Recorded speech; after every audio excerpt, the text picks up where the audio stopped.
Yes, it is live, Jordy. Welcome. Welcome to the final day. Let's send out a tweet announcing it, the kind of thing I always forget.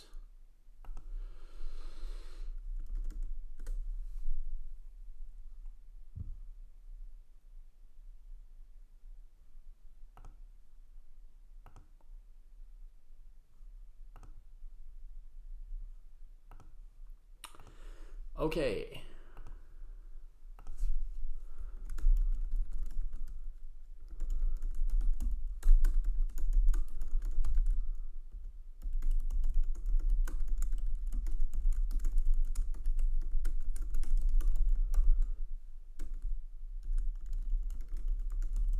All right, I'm putting their hashtag on it since that's what the organizers want, you know? Putting their hashtag on it. I'm going to add them, and I'm going to give the link to the stream. And then we're going to get started. All right. I've tweeted. Let's see what's happening in the match between Fabi and Carlsen. Absolutely. So, let me silence this. Get set. So here's the deal, folks. Every single round matters here today. Whoops. The video is weird. Let's see if we can't fix that.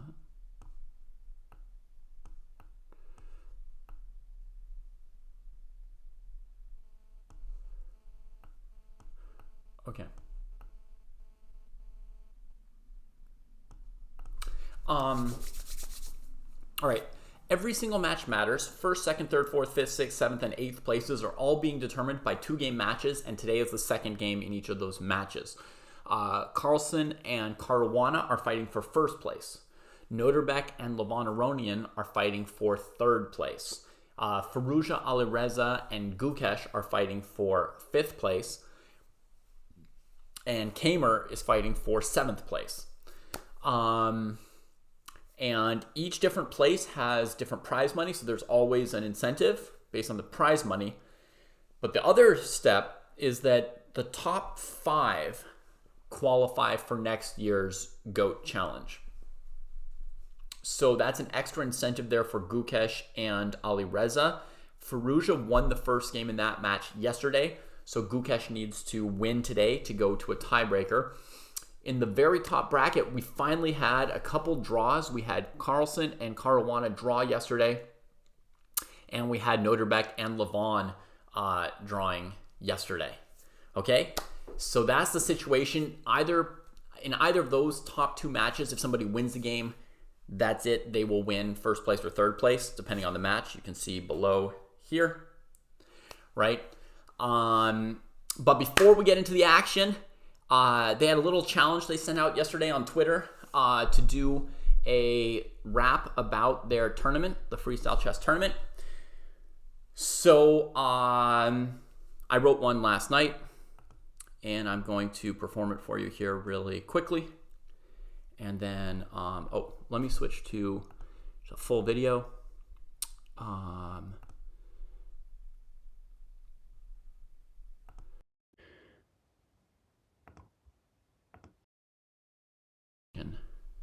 Okay, let's see if we can capture this. All right. I'm a little out of breath from running here to get to the stream on time, which is an issue, but we'll do what we can. This is a Noodles production. Memorizing openings a thing of old Devonian. We rather see true skills and the geniuses honing them to fans of bleary theory, cheering at some draw that's dreary. Please all pause and hear me. Please all pause and hear me. Old chess is fine, my friend, that's denial. Or lengthy boredom has made you senile. My beloved game has been defiled by theory monkeys who I revile. Meanwhile, brilliancies beguile in Fisher Random 960 freestyle. Give it a chance, you'll like this bouse. The chess that is played at Weissen House. For those who like their chess a bit munter, let's give thanks to the man Jan Büttner. Levon knocked Vincent out like he was a duke and count. 2 rooks sat glorious, the crowd's cheers uproarious. Made like a Kraai with Morpheus goriness. But the greatest match so far you gotta say was Chip Tactician versus Iguana. 7 games, not a draw, just a lot of drama. When Levon took on Fabiano Caruana, his heart rate was exploding. His heart was exploding when Aronian was zoning him. Owen to the rookie, stolen material matters, and that's Newtonian. But coldest blowing wins Aeolian. Fabi grabbed a showy win with punishment. Draconian sees victory. Napoleon booked a spot in the finals with the toughest of his rivals. A man who lacks the hands to count all of his titles. Arrives to freestyle hand in hand, all smiles. But at the board grinds, wins from trifles. Called himself his favorite player, not bragging. When his hand grabs upon, it's likely he will sack it. Exerting an attraction like electromagnets. Victory inevitably finds its way to Magnus.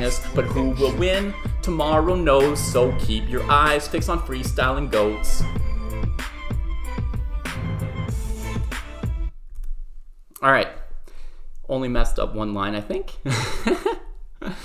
And now the game should be starting in a minute or two, so let's switch back to our chessboard. Yeah, chessboards. Alright. Yeah, Kamer definitely came into the tournament without very high expectations. I would think in a field this tough, he was kind of like number 8 at the start-ish. And then he did so well in the rapid section, almost won the thing, half a point behind Noterberg, dominating performance. Honestly, I think he lost in the last round to not get first place in the rapid. And now he's in the 7th to 8th place match, so he had a tougher time in the classical portion. So it goes. Everybody at this tournament is super tough. So, you know, you can be potentially as good as world champion and finish last in this tournament. It's possible. That's how tough it is. Let's see about calling up all our games now.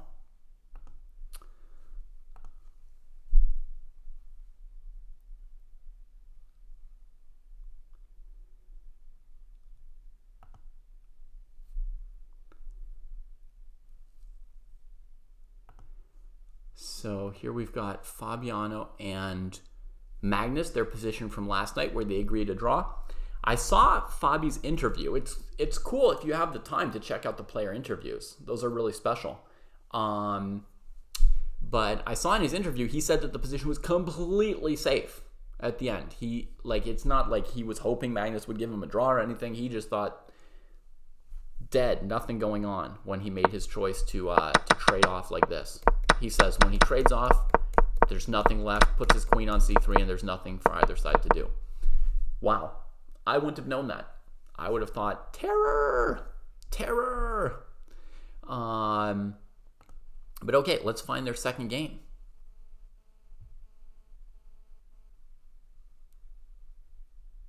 Bishop e6, rook e6 was strong? You mean here? It made a difference?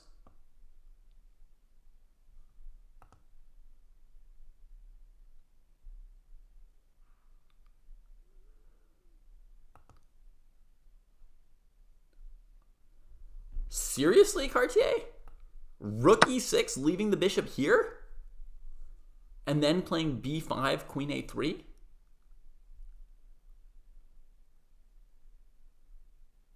It surprised Magnus too. I was going to say, let's just put the queen on c3 and then try b5. And then I realized the queen couldn't yet get to c3. Huh. Well, that's surprising. So like here, here, here, here, here. Check here doesn't do much. Maybe here with this? No, you have to check first. What's... Black has something here, huh? I think we've got like 20 seconds or so before the games for today start. So let's just see. Let's warm ourselves up. This is how I like to sit at the board before a round, by the way, folks. That's my thing. I get ready.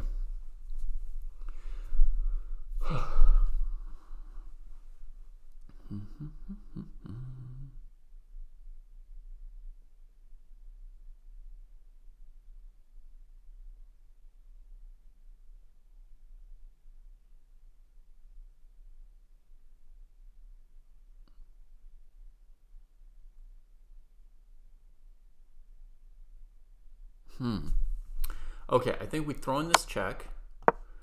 Take. And like here. I don't like feel much here.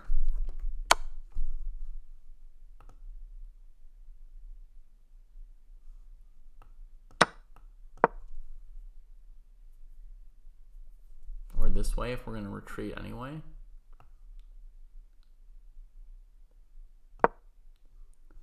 Huh. I just don't see it. I don't even see the danger. I don't know what's going on. I mean, I guess Black's got the whole A file now. Yeah. And so the difference compared to the game is that in the game with the bishop here, White can just trade queens. So he needs a move to stop queen trade. And then after queen c3, if he plays b5, he's too late. And White can start doing this or something. Oh, and he doesn't have that rook lift. That is the weirdest rook lift of all time, actually. Wow. Huh. Okay, well, there's almost no chance anyone would ever see that, I gotta say. Here's today's game. Do I have my screen capture right and everything? Can we see the game, the players, the info? Yeah, it looks like things are set. Nice, nice, nice.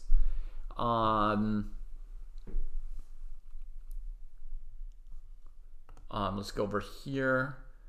Refresh Noterbeck and Aronian as well. Refresh all these matches. No moves yet.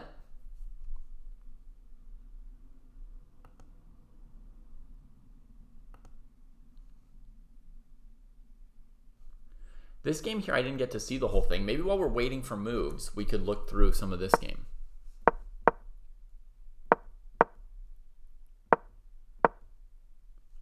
Ooh. Trying to play d4. Oh, he's going to put the bishop on b2 to play d4. So he's playing very, very similar to Fabiano here against Magnus, right? But Magnus would have just put the pawn on f6 and allowed d4. In this game, Gukesh strikes very, very quickly with f5 himself. We're going to see d4 in response, right? And now it takes. There's no d5. He does take, though, and give Firouzja the isolated pawn with some extra space. Hey, Abdul. Welcome. This is interesting. I assume one of these boards will click if they get a move. Ooh, we get to see their position. Okay, this is today's position. Yep, I figured he was going to get himself castled. He's got a nice little space advantage, but those trades are reasonable. G3.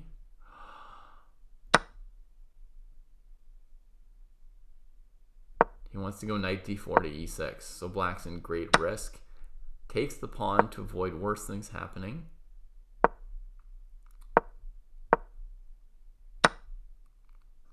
Wow, what an inspiration from Firouzja. He says, if you won't give up this exchange that I'm winning, I will give up the exchange and lock in that knight. And then Gukesh, we saw the sequel of this game. He wasn't able to get the rook into the game for quite a while. Wow. Brilliant. Cleans up that pawn. Black has to stop queen d6 here. That makes sense. So he cleans up that pawn. And now he's got a majority on the other side of the board. His king beelines into the middle of the board here. That's cool. The rook tries to get out at a6. King tries to keep things together. He already thinks he's winning this endgame. But it gets avoided. That's interesting. Tries to finish him on d6. Decides against it. That's got to be a blunder. That had to be a blunder. And this is the position we saw. He managed to advance these pawns. Rook h8 looked like a mistake, right? After which he was winning pretty easily. Wow, that's a great game by Firouzja as well. That one right there, isn't it? Holy moly. All right, here's their game for today. Let's start on the championship game and start looking at the first move in today's position and see what we can make of it, okay? Two knights on one side of the board, two bishops on the other. Very, very easy queenside castling, available in one move at any time. Weakest square on the board, there's two of them. Holy moly. You could smother mate a king here, right? How I could just smother a man. Here is something you can't understand. This position looks nearly lost, right? Anybody see any moves for black?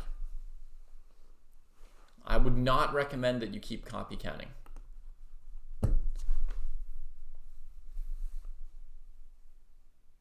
How can black avoid disaster here?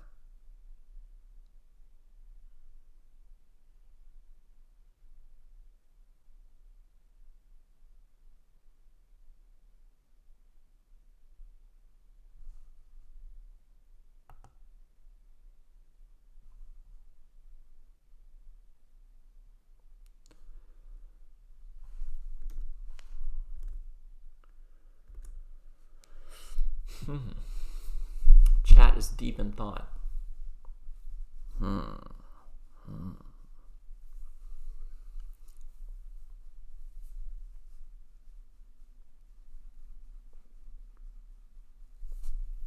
All right. You got a good name, David, and you've got the answer. Oh, the computer won't let me do it, but the correct answer is that. Castle's queenside, and the king stops the smothered checkmate on his own. Only move I see here for black. I mean, you could play a move, and flee your king out into the middle of the board down a pawn, but I think the only real move would be a castle queenside here. Okay. So, thoughts on the starting position. You can bring the queen out this way or this way. One of these pawns has to move. That pawn is so weak. Oh my gosh. You could get some... G4 definitely suggests itself. I think somebody said that earlier in chat. Probably Abdul. Let's see. Abdul says G4 seems to be good. You can start the game off with a threat. The bishop's coming here, and you're improving the scope of your rook. Could you play O to O at the start after knight c3? You can play O to O on the very first move, I think, if you want to. It's just not letting me. But it's legal. It's legal over the board. The computer interface just won't let me do it. So G4, you could defend it with castle's queenside, but I think basically in the face of this, you have to accept that you need to block off this diagonal, that it's going to be too weak. And then as white...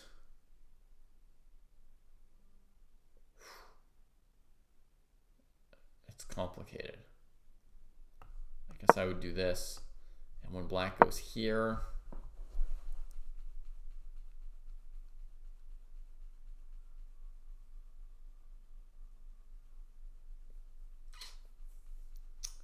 Yeah, I can't get away with f4. G5 is too strong.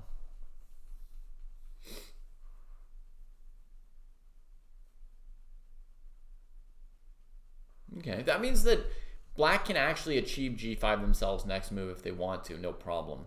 So they're not going to get bowled over by f4, e4, etc.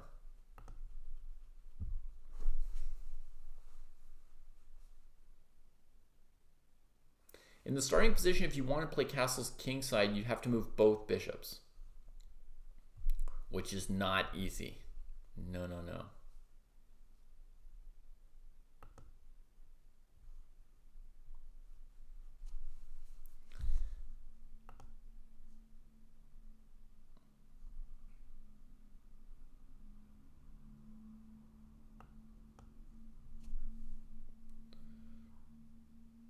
Yeah. That is the news, Q. That is the news. This event is probably going to return next year with five of the top players from today, and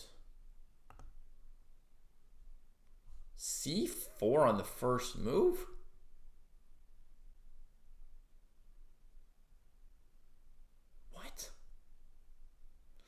And he also intends to make an international tour with events in US, India, and South Africa. Yep. And amazing what he's contributing. The next thing is we need some other people to contribute too. So it's not just, a burden on one guy. We need some other tournament organizers. That's one of the most thankless and brutal tasks there is. But we need some other tournament organizers to organize some Fisher Random tournaments. So step up, step up. The classical 960 are much better than the rapids, right, Abdul? Now, I'm going to be really shocked if we flip to some other boards and other people play c4. This move looks like Aronian was on drugs. But the players do often talk together, right? For like 10 minutes before the round starts. So Aronian will have been chatting with Magnus and with Ding and with Gukesh. And maybe he's playing c4 because several of them all thought it was a good move. Levon is tricky, but this move is very weird because it doesn't open up diagonals for the bishops. I would really expect your first move to be a pawn that opens up a bishop, almost always. That's why here g4 is less weird than c4, even though it's more central. So if we switch to another board and there's another pawn on c4,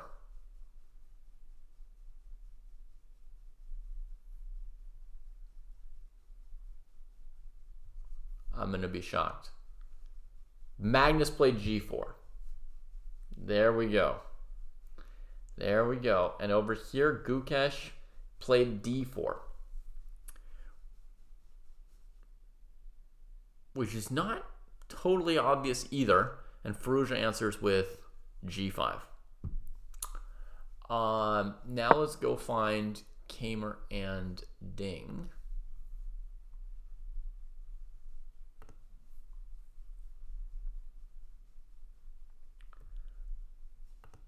And Ding played d4.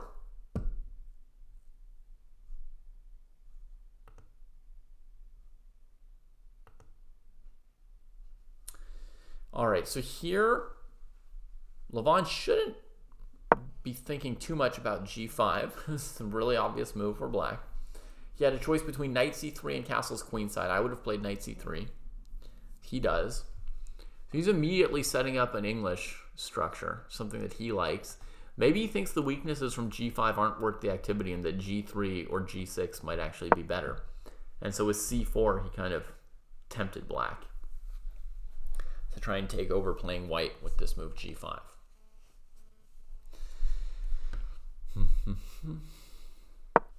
Give it a chance, you'll like it, boss. The chess they play at Weissenhaus. Oh yeah.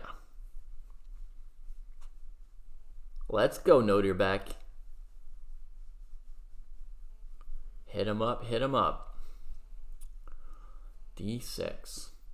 Letting the bishop out in a different direction, suggesting he's not aiming for f5 too quickly. He's aiming for g3, bishop c6, bishop g2, trade the light squared bishops, and then maybe c6, followed by knight c7. Or knight b6. Either one could work. And knight d7. Yeah, that makes sense.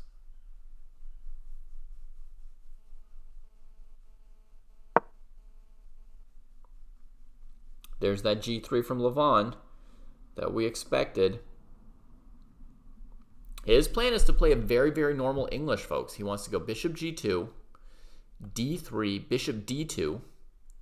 Look for b4 and knight b3 if he can. That's why you see him being slow about bringing out the knight, even though it's such an obvious square is available. He wants to keep open that option to eventually play b4 and bring the knight straight to b3 with a nice big space there. He's going to have a fianchettoed queen instead of a bishop, and then he's going to castle over here and say that black's position is a little bit weaknessy there. If black castles kingside, it'll be a drag. If black goes to the queen side, that's where Levon will be attacking. So he's not on drugs. He's got something very... I mean, I can't believe it's correct, but it's very thought out and challenging. And you have to, when playing the opening, figure out the idea behind what your opponent is up to. I know a lot of people who play old chess off of opening theory aren't used to doing that. And when they play e4, c5, and the opponent plays bishop c4, they don't know what the opponent means by bishop c4.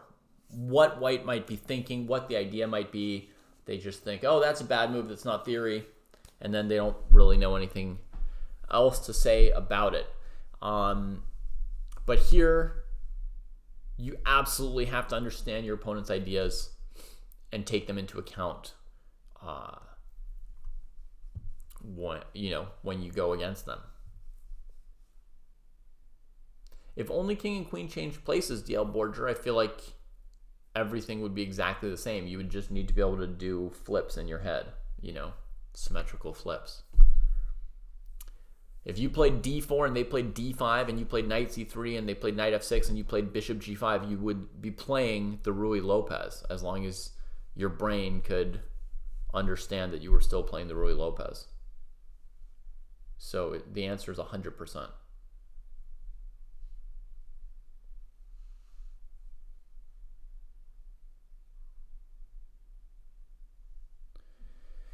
Quad, they're not all balanced and equal, neither are they broken. They're in between, right?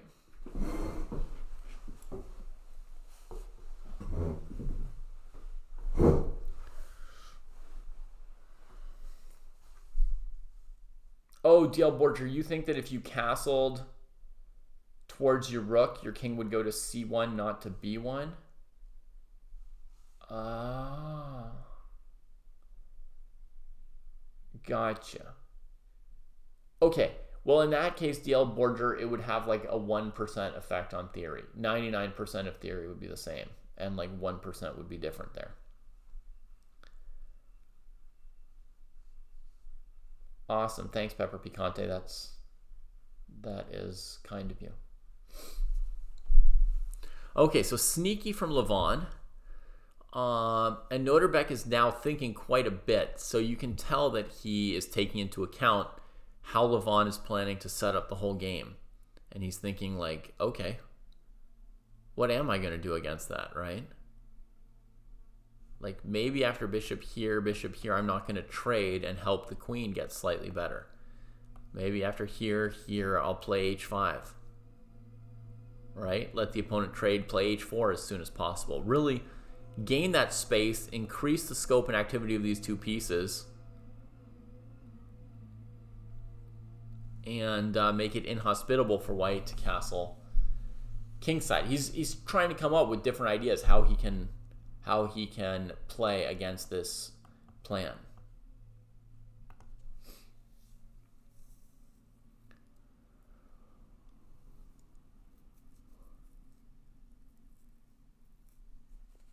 And is white threatening queen b7, bishop c6, queen a7? Yeah. Okay, plays the obvious move after deep thought. Bishop g2 immediately from Levon.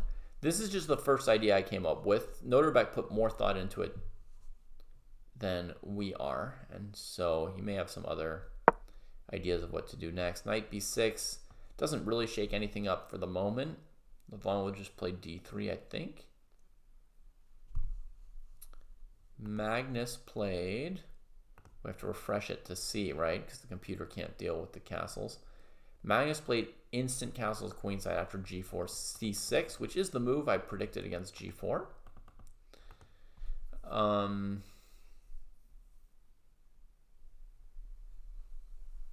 This makes a lot of sense. He defends the pawn. He's maybe going to take a more aggressive posture with his knights as white, since black felt they had to do this to deal with the diagonal. And he's going to look to expand any number of pawns that he can on the king side, probably.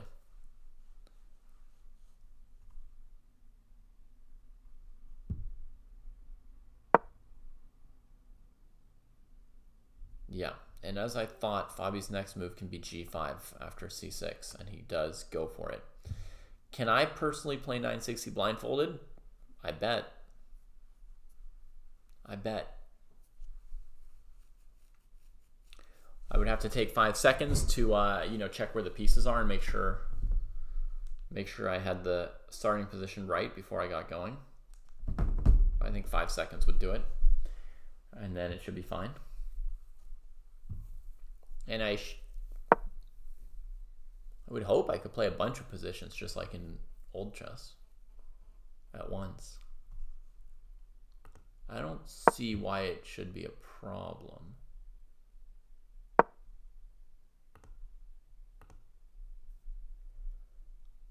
Abdurrahman thinking about c4 here, maybe h4. I think h4 is much more to the point. Yeah, expanding the scope of the heavy pieces first before black gets a chance to do the same. Looks good.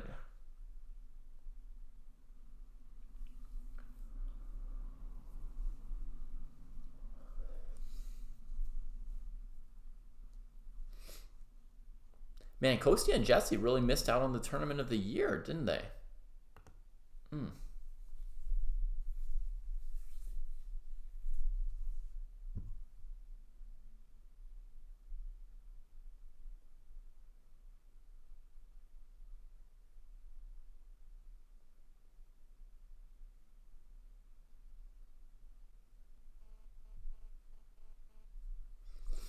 Magnus wrote Polish opening. Okay, so he doesn't call it the Grob.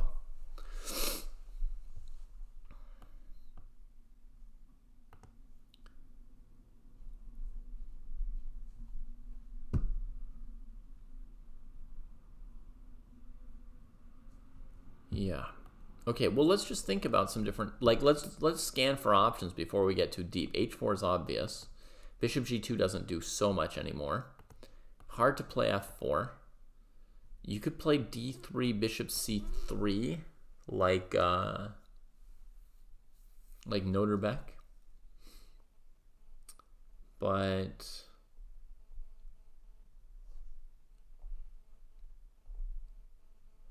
I'm not overwhelmingly impressed by that.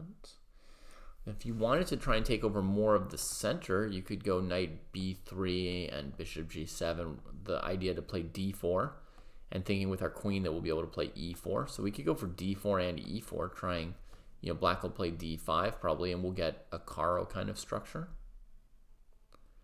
Yeah, either knight could come out. That's right. Knight b3, d4.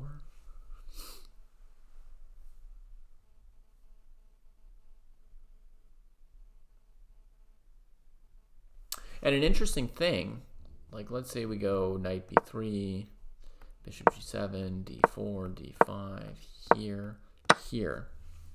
An interesting thing is I'm almost sure that you don't need to take back with the queen, but you could bring out the knight and put the knight here, because this pawn is staking out that move, right? So black's got no way to contest that square. And this looks like a pretty good opening advantage for white here. Yeah, this is in case h4 is not the best idea, Abdul. If h4 is the best idea and we do something like knight b3, maybe black will play h5, of course, right? So we have to assess h4. I'm just scanning around for other options. This option looks like it achieves a fantastic position for white, right? These pieces are not pumped about the c6 pawn. The space advantage seems stable. Black's not putting enough pressure on d4 for white to be worried about it yet. Overall, just looks super good for white, that position. And so, yeah, I mean, the question would be h5, but by that token, you know, the question is h4. Just trying to think of more than one idea. Here's another one, e4. But this one has the risk of strongly weakening the dark square, so we have to wonder about e5 then. Knight b3. We're trying really hard to play this move now.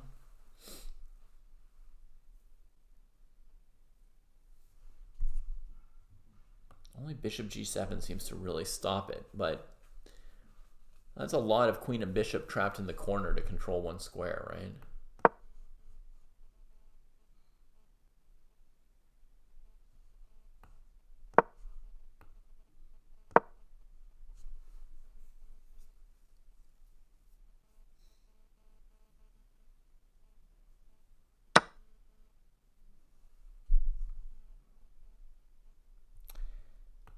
Yeah. On the other hand, like, I didn't find anything amazing for white here. You know, it seems a bit odd, but it's stopping d4. f4 is already stopped, so white certainly needs some kind of a plan here to do something. The most obvious would be to bring a knight here. Perhaps, you know, the twirling should just begin.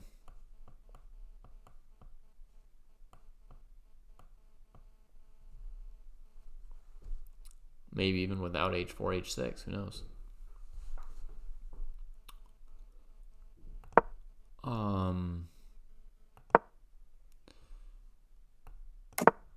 So Abdul's thinking maybe here, let white do this, and then he's going to play the Caro-Kann.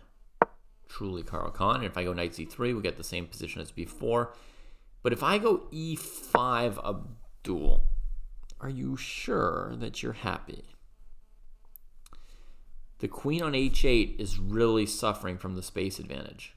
So in terms of transferring pieces over to the side of the board where both kings are, this looks very, very risky. Morning, Michiko. Whoo! Good early morning to you.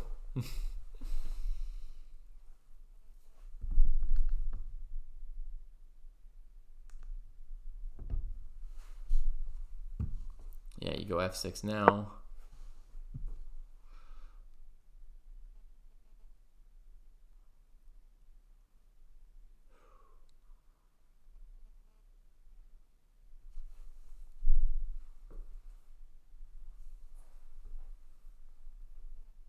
It's not easy for white to defend that pawn.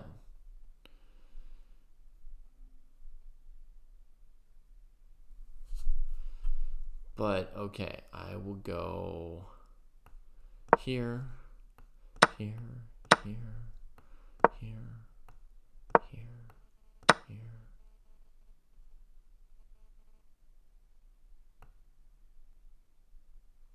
Guess I didn't need f4 for anything. Yeah.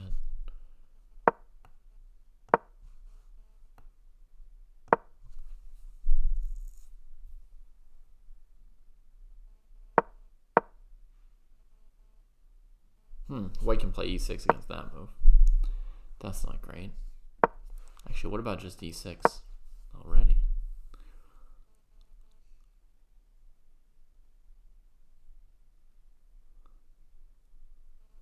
I guess the black pieces can mostly dodge around that pawn, right?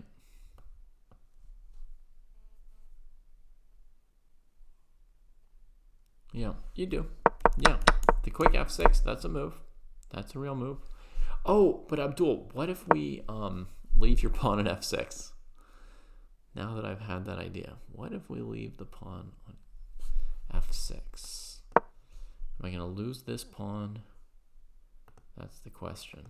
Seems like it. Bishop a5, b6. I don't see any juice.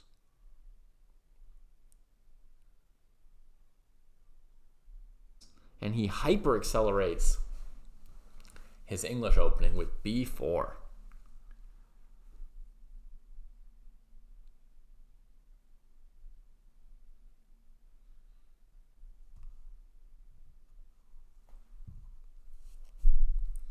Looks pleasant for Levon at the moment.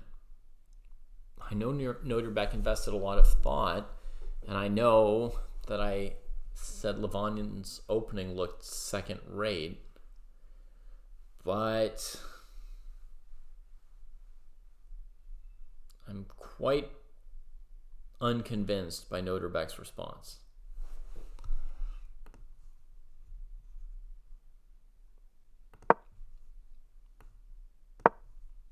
So Abdul, you're saying here you would just not play d takes e? But white's going to be threatening to win this pawn, and at some point white's going to play e5 if you don't.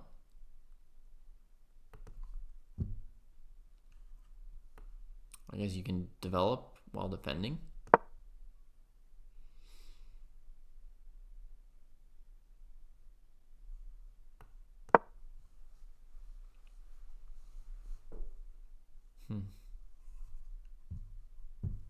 I don't know. I mean, I feel like there's good chances that's pleasant for white to set that up. But yeah, as Q's saying, this is even more pleasant. There's maybe an immediate threat to play b5. Knight takes b4, queen b7 obviously favors white.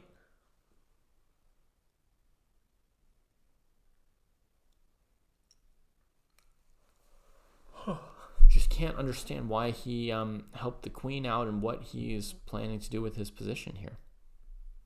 And time continues to tick.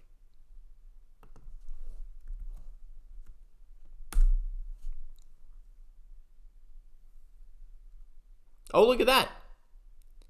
Gukesh and Firouzja playing this Karo.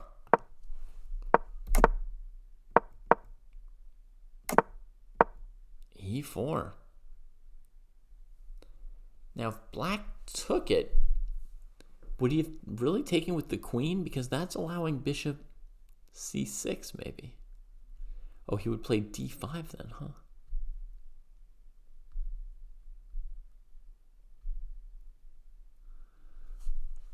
Okay. So against takes,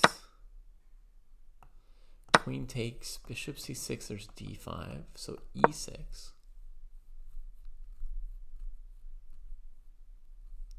I guess then he would back away.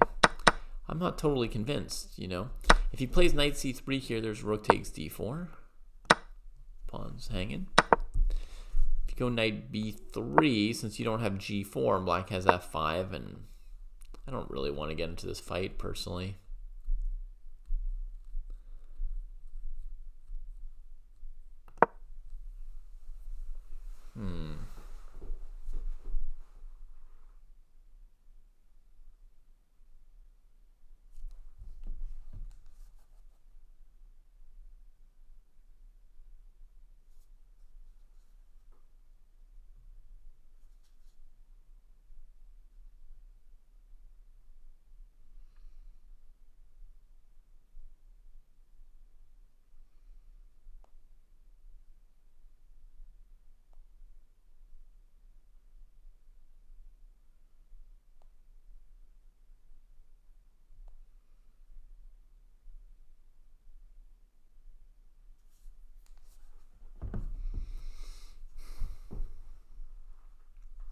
They can do it for much longer than that, Arvind.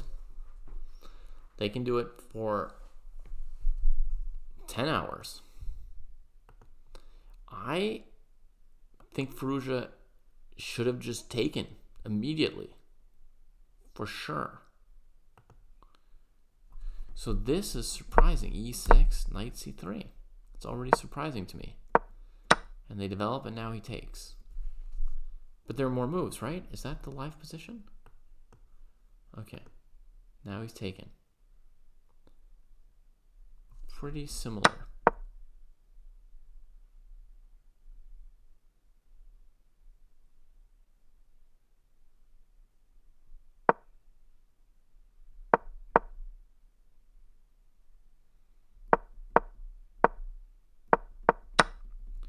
Yeah.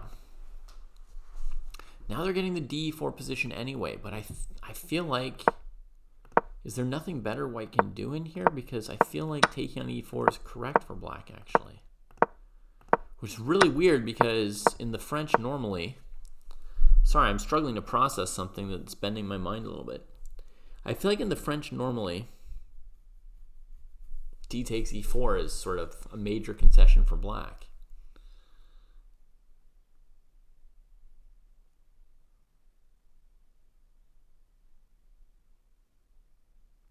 Magnus was confused by c6 on move 1. Wow.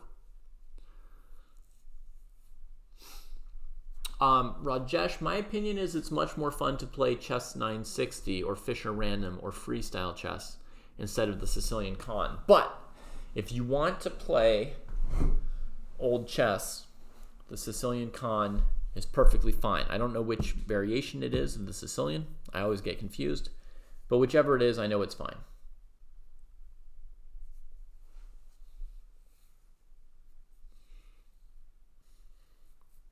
I'm a former professional player, Arvind.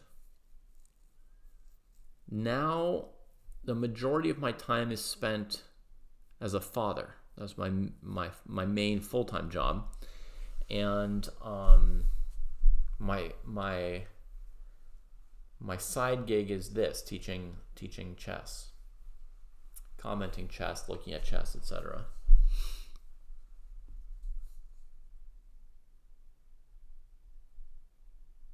Was there anything white could have done to avoid d takes e4? Like, is there ever a position where e5 is good?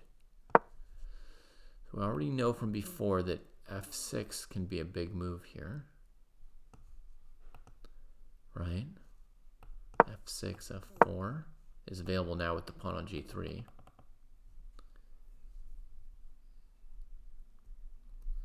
Okay, so Abdul agrees that here it's somehow different how the French works compared to elsewhere. Takes, bishop h6, bishop d2, c5.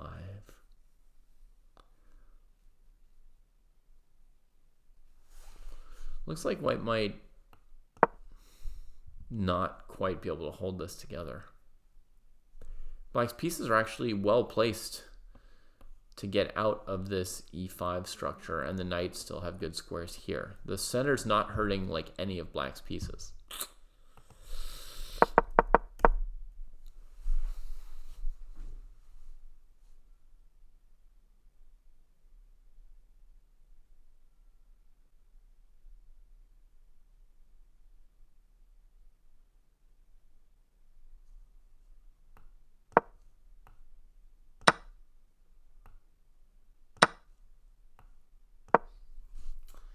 Maybe something like this.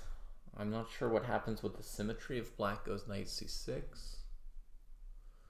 Oh yeah, I am sure. I've got a very simple idea. I go here defending this, here, and then I use this idea.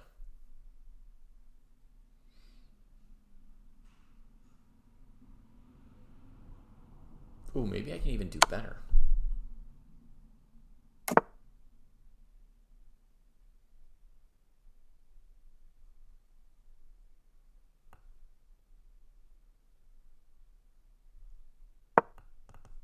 Check g4 is not so clear. I actually need this square for my queen. I'm going to start here.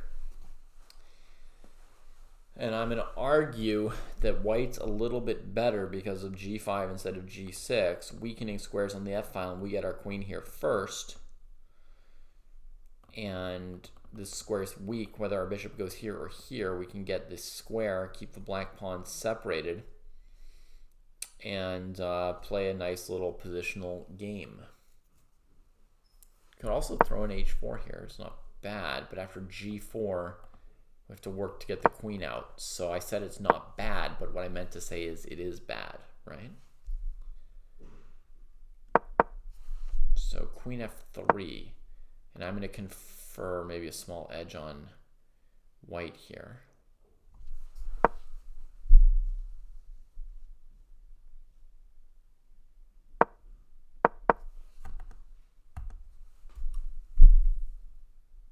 Maybe Fabi was afraid of a queenside attack, but after move one, it's not that crazy. CPWN. Like, the point is, this is normally masked in normal chess by the fact that people never play the opening, right? He did go for h4, by the way, folks, which was sort of the assumption that that would be good, but we didn't really discuss too much. Gets the favorable tension on the h file, and then goes for the center. d5, and quickly into the Caro. And this is that position where if black takes, he can play knight c3 and take with his knight, not his queen. As soon as there's a pawn on c6 and this bishop can't come out, I love these Caro positions for white. So I think Magnus is in a good shape.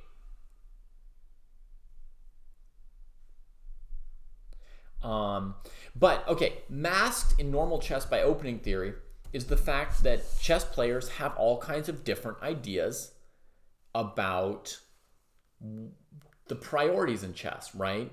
The center versus development versus pawn structure versus bishops versus knights. Like, how big is the difference between a bishop and a knight? You know, ask 100 GMs that, and you'll get some differences. You know, some will say 3.15 versus 3. Some will say 3.1 versus 3. Some will say 3.1 versus 2.9, etc. You'll get all kinds of variety, but because people are running down opening variations that have been found for them over time by other grandmasters and now primarily computers, this all gets like hidden away. But you give them a position that's wide open and early on in a game like this, and they've got different opinions about what the best move is from the very first move, and even here about whether black should go knight c6 or castles queenside or c6. And we also don't know if all these moves are about equal and it's a matter of taste, or if there really are differences between them, like there can be sometimes. Like I think in this game here, these players really misunderstood that d takes e4 would be so perfectly fine for black, and white should not have hurried with this move, right? White should have played a move like knight c3, attack the pawns, see if black plays c6 or e6 or something like that, right? And then, you know, maybe play h4 if black plays e6 and e4 is not that good, or set it up with f3, e4 if you've got the time. I mean, you know, but he played e4 and black misassessed that taking would be good, plays e6, and white misassesses that the exchange French should be like a nice little plus with this pawn advance like this, and just keeps allowing de4. Black keeps not playing de4. White keeps not playing the exchange French. And finally, black plays de4 and bishop c6. You know, so I think there was a lot of room for the players to have disagreements and to not be sure about things, especially since, you know, they've got minimal practice, you know, playing openings with no points of reference, no prep, you know, and even sometimes unknown structures or such unusual piece considerations. That's what Magnus thinks past pawn. Magnus thinks that Fabi was in trouble after he played c6. Which is funny, you know, that it could happen so fast. You know, people are laughing about that, but it's also, as I'm explaining perfectly, logical. Magnus is delaying knight c3. He can play it whenever black takes. But delaying knight c3 tells me he's thinking about maybe including bishop b4 or bishop a5 before bringing out the knight.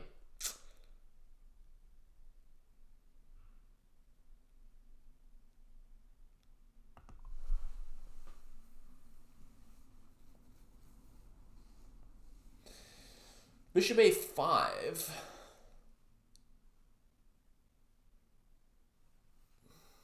Pawn b6 would be a bit weird.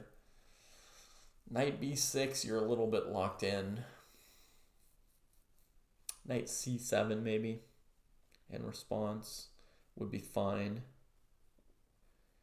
c6, yeah, Magnus says c6 is just weakening. I mean, to some extent, pass pawn, any pawn move is weakening, right? Now, that said, I expected c6. That was like, my instinct was, you know, white can set up on this diagonal. Let's just block it from the beginning. Right? But, I mean, Magnus, I don't know that he's laid out for us in detail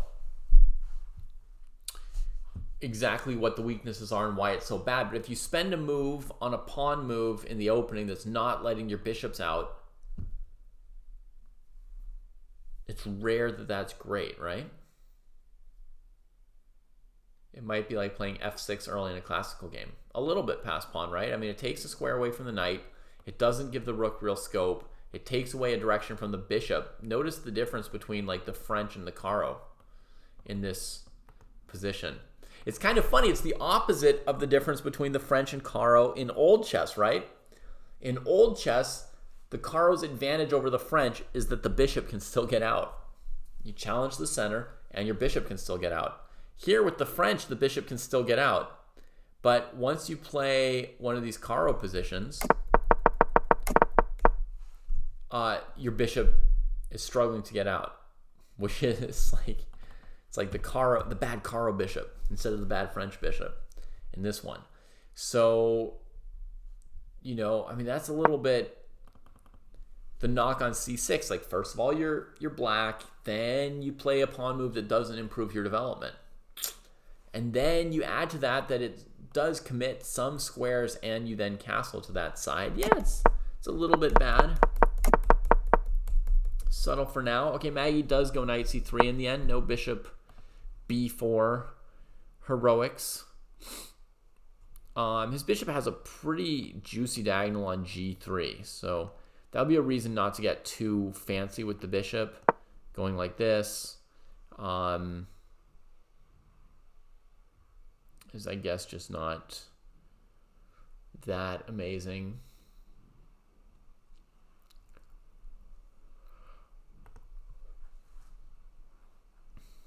Abdul's thinking e6, knight d7.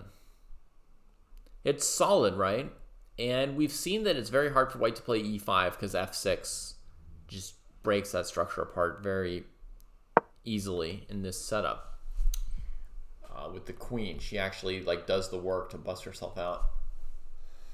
But it doesn't solve the problem with the bishop. So it's solid and doesn't give up much, but it definitely doesn't solve the problem of the bishops totally.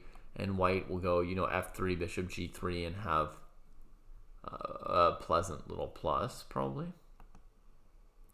Yeah, I was wondering that too, Abdul, if we went bishop b4, if it might even just allow straight up e5 for black. I was sitting here wondering that exact question, but decided it was too esoteric to go into, so I kept it to myself.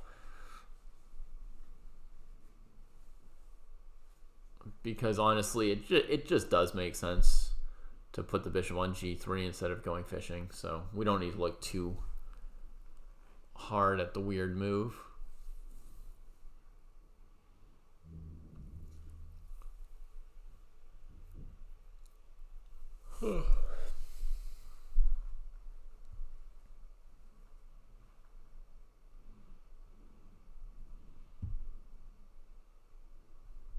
Playing bishop d2 could also ask black some questions about g5, actually, right? Because you can trade queens and take the pawn. So if you go bishop d2, black might need to play f6, and then maybe you could play f4. That actually, yeah, that's not completely stupid. Let's just play a random move for black that's not necessarily good. He just played something. He just played e6 out from under my mouse, folks. Okay, so after e6, imagine we go bishop d2. You see there's the threat of takes, trade the queen, pluck the pawn, right? And if black plays f6 to hold this point, then we grab our extra space like this. And yeah, now these e6 and f6 pawns are not very good for black. The bishops can work around them, but they're a little bit cramping black. We can see that, right? Just a little bit. More scope for white's queen at least. A couple extra options for the white's bishops. And he spent this tempo over here. He's still down a move as black. They've moved all the pawns that are not in their queen side, but black's also moved this one. Yeah, I agree, Abdul. It seems like probably you'd go here as being a better move than this. And even then, the move f4 might be interesting. I mean, you calculate black trying to grab an extra pawn, right?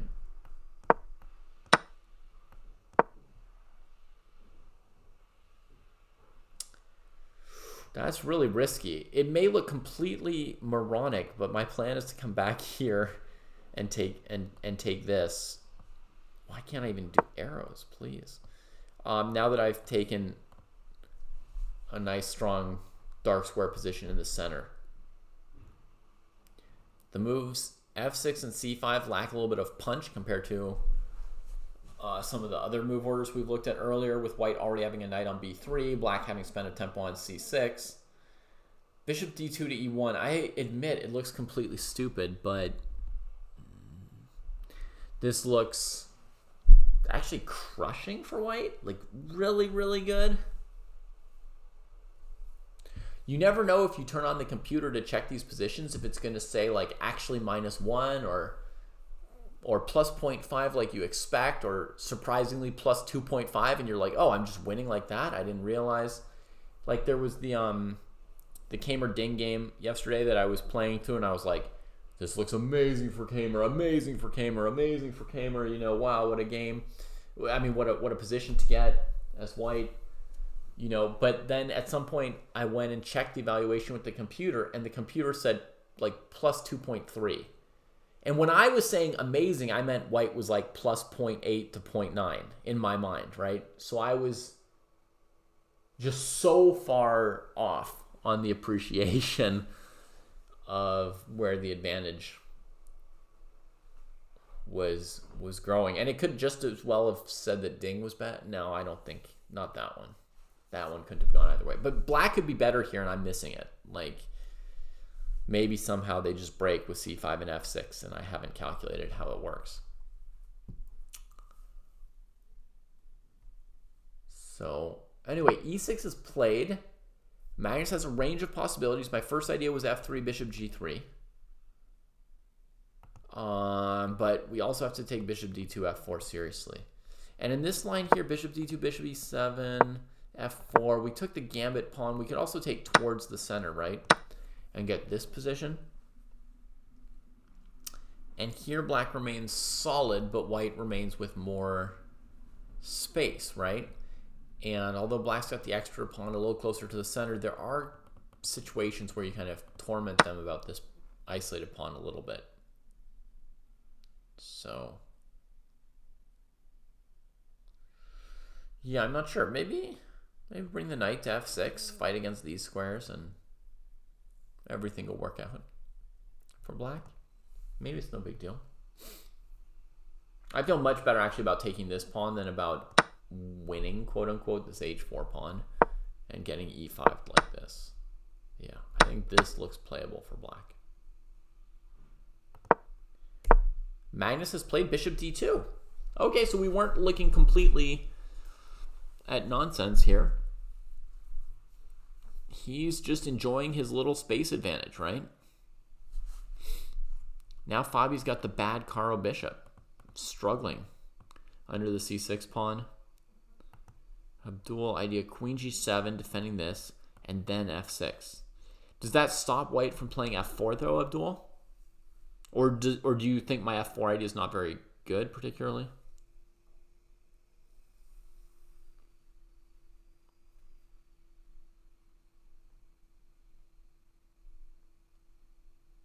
Oh, after f4. You think even in my f4 position, you're fine? And you're playing what? Grabbing the pawn? You're playing the grabbing the pawn variation here.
I think just go back.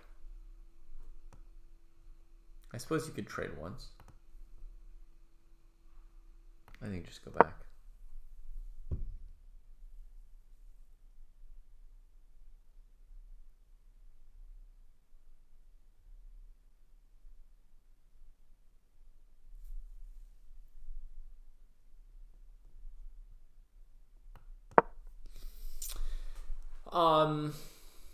Yeah, I'm going to just say I'm with you, Abdul. This honestly looks bad, right? And I'm not going to agree with you about the part about you might survive. No, I'm kidding. I'm only going to agree about the part where it looks bad. No, there's chances to survive. I'm not an expert in this kind of position, but it feels, well, like all the white pieces are a little bit better and freer, right? The e-file kind of nice. The g-pawn, basically a passed pawn, better than an e-pawn. So, yeah.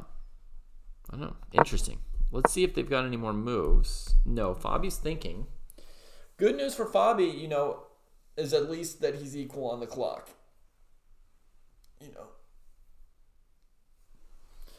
Magnus is putting effort into this, not seeing it as, as a simple advantage yet. Keeping up on the clock is something. We'll see how he does from here. Now, we said Levon was doing amazing. What did we come up with here? Rook b8 from Noderbeck. Oh, blah. Kicked. In the center. Give me the A file. Oh, some sad move on the side. Takes over the diagonal that's just been opened up. Desperation. Trying to keep him from castling kingside and just winning strategically.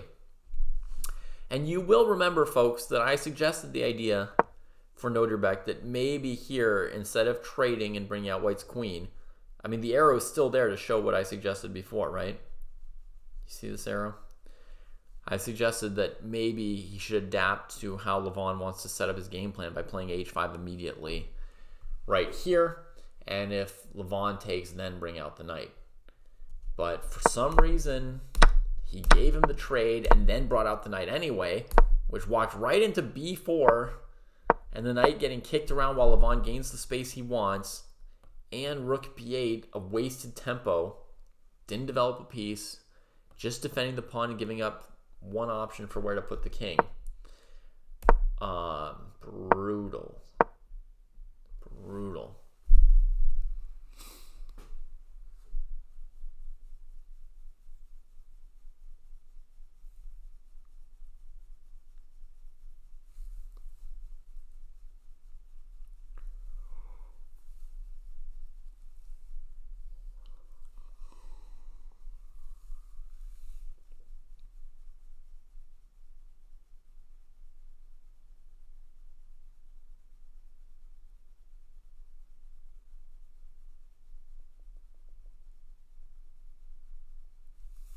Okay, so options for white. You can castle kingside anyway.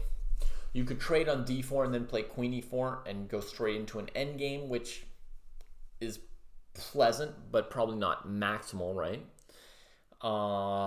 You could do what Abdul's saying, play rook h1, h3 really quickly here to fight back on that side of the board and leave the king where he is. If you wanted to do that, you might start just with h3 right here, because rook h1, h4 feels like you're a little bit late. Or you could play this move, which was not on my list of things you could do. So that's really cool. Levon bringing serious heat with that move.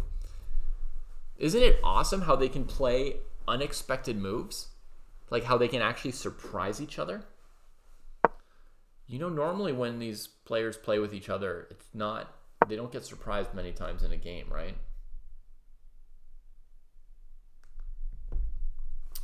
I had one other idea to suggest for him, though, so I'll just complete what I was saying. You could trade queen takes and then go for a4, a5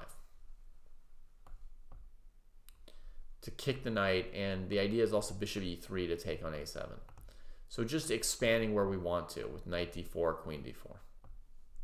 So the knight's not hanging, and then we can start pushing. That was my other idea. Let's have a look at Levon's idea. So if black takes on c5, he plays knight c5, and the idea is actually pretty obvious. His knight gets an amazing square, b7's under pressure, the rook on c1 is opened up. We could flatly say that that looks reasonably good for white, right? Logical. So the more interesting question is, what's he planning against knight takes b3? C takes b6 would be the critical line to calculate. That's kind of committal for both sides, right? If black takes back on b6, a takes b3, white's up a piece. So knight b3, c b6, knight c1, b takes a7. Rook a8, queen takes b7. Now the rook is trapped. The knight on c1 doesn't look like it's getting out yet, so white could be up a piece if black doesn't save the rook, and there's no way to save the rook. Black could go rook c8 instead of rook a8, but probably still loses to queen b7.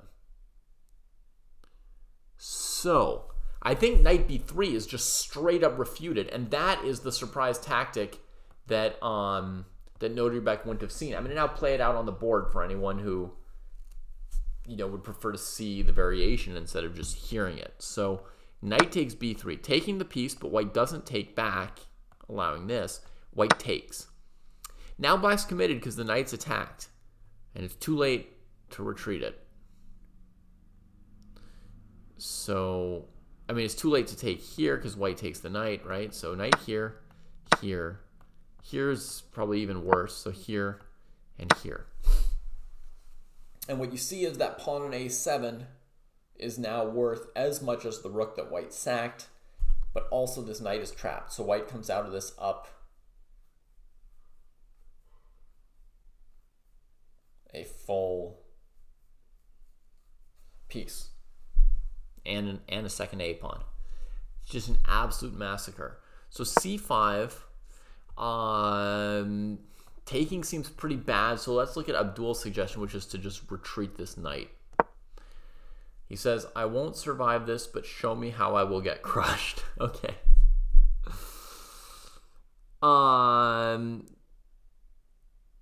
So, well, basically, white's really jump-started the attack against black's king, right? We can castle kingside now and just be way ahead on the attack. So we could go here, here, tempo ski.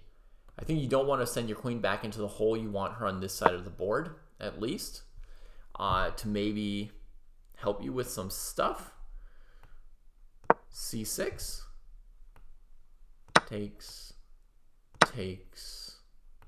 Knight e5. Actually, rook b1 is risky, right? With this piece hanging. Rook b1. Queen takes, knight takes, rook takes, king here. Rook takes, queen takes. Just about winning for white. All right. Let's just move the knight without trading. No, then there's bishop a7. See, as long as we trade, I don't think bishop a7 is crushing. But if we move the knight somewhere, then bishop a7 is crushing because rook a8, pawn takes, and it just queens. Abdul says, therefore, knight b6 to block this bishop. And now we castle for white. And this is the position that's busted, Abdul, right? Does that make sense? White just got 2 free moves on the queen side. And that's enough that h5, h4 is no longer distracting white at all from their powerful attacking possibilities, right? In this position, white's already making concrete threats. Like pawn takes b7, we have an extra pawn. It's not clear how black gets it back, right? Bishop b6, a b6, knight d5, queen moves, and we can already take on c7. Also crushing, right? Knight d5, queen d5. And then our queen's hitting f7 and h5, and our bishop's threatening a7. Also looks 1-0, like just game over, lost. And finally, pawn takes pawn here. We don't close the c file. I think we're probably still winning with the b file, but I think now you would go here, and threats against c7 are just the end. So this looks lost, right? I think this is the picture of how we would get crushed. It's funny, with the white pawn on c4 and the black queen here and black playing h4, it doesn't seem as obvious that white is first, right? Like if he castled here and black played this, it feels messy, right? It feels like, okay, black has muddied the situation. Now, I would guess that white is still super, super good here. Maybe with like a similar approach to what we just saw, right? Like give a trade, boop, and then do this or something like that, right? The white queen against h3 will just come into the center, and against hg, she'll just defend. Meanwhile, you can just see the black pieces are not organized like the white ones are, right? Rook's connected. This king can't castle queen side to connect the rooks. This bishop sucks. This might still be good for white, but with h4 on the board, from a human perspective, you feel like, ooh, with counterplay, with mess, or whatever, right?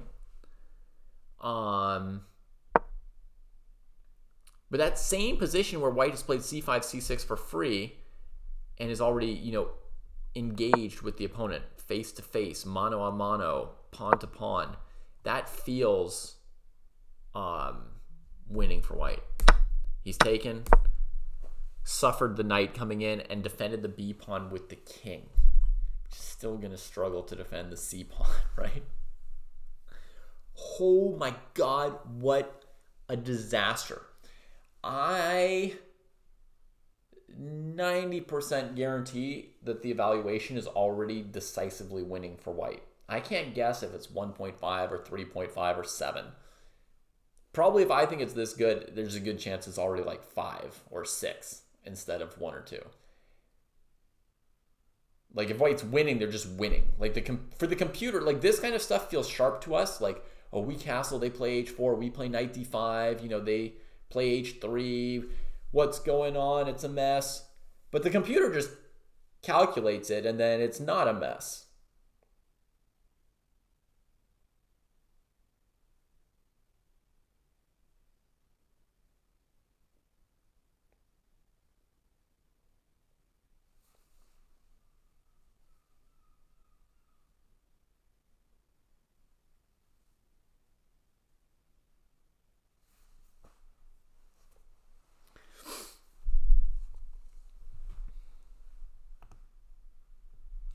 So this game is likely to be a bloodbath. Black spent 2 tempi, 2 non-developing tempi over here. Oh, yeah.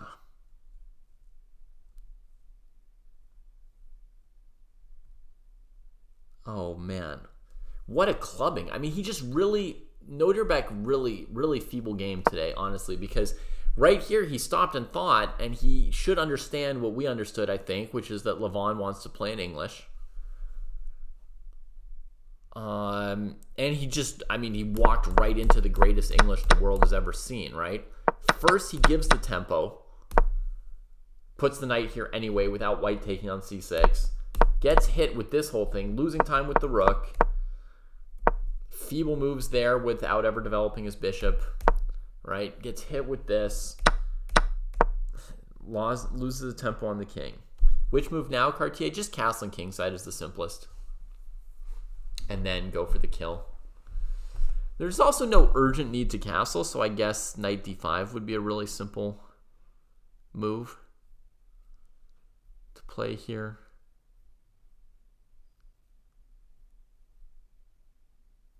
And a4, a5 is very strong as well. That's 3 flavors you can choose from. a4, a5, castles, or castles kingside.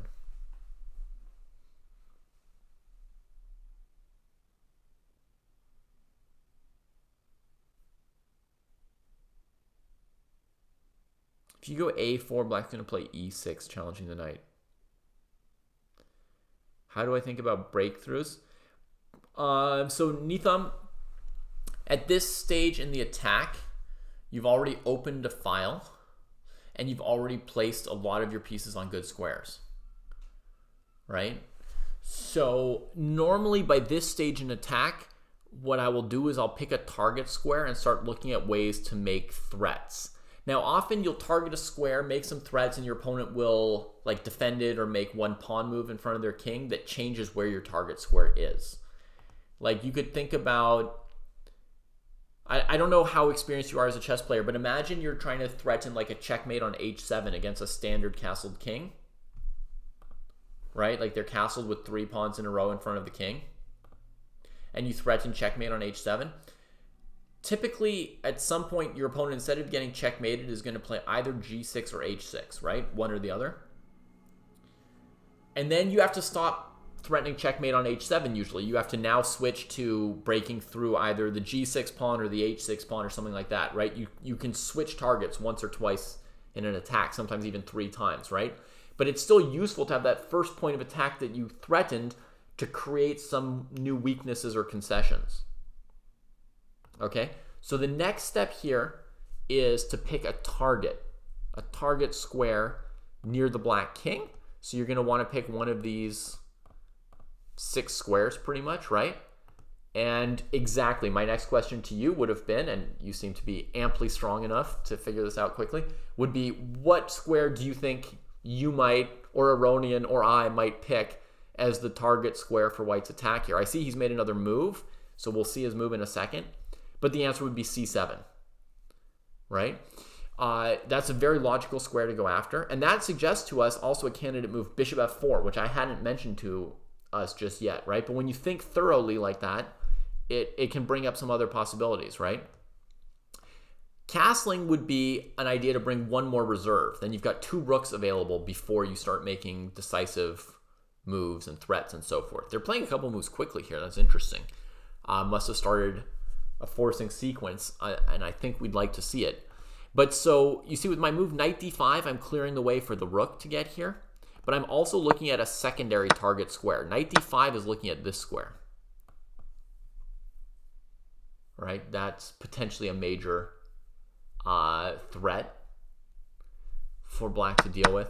So knight d5 was also on my candidate move list, kind of looking at this, although it's also looking at c7, right? It's partly like I'm threatening c7 with my knight, and if you trade it off, then I've already envisioned that I could switch to that square. But, okay, a little surprising, Aronian's move was to retreat the knight off of this amazing square, you know, clearing the way for the rook and getting out of the attack of this bishop. I mean, it doesn't change the fact that he's winning whether or not it's a good move. It's good enough. But it's a little surprising it wasn't on my move list at all. I think black might play e6 here to stop knight d5.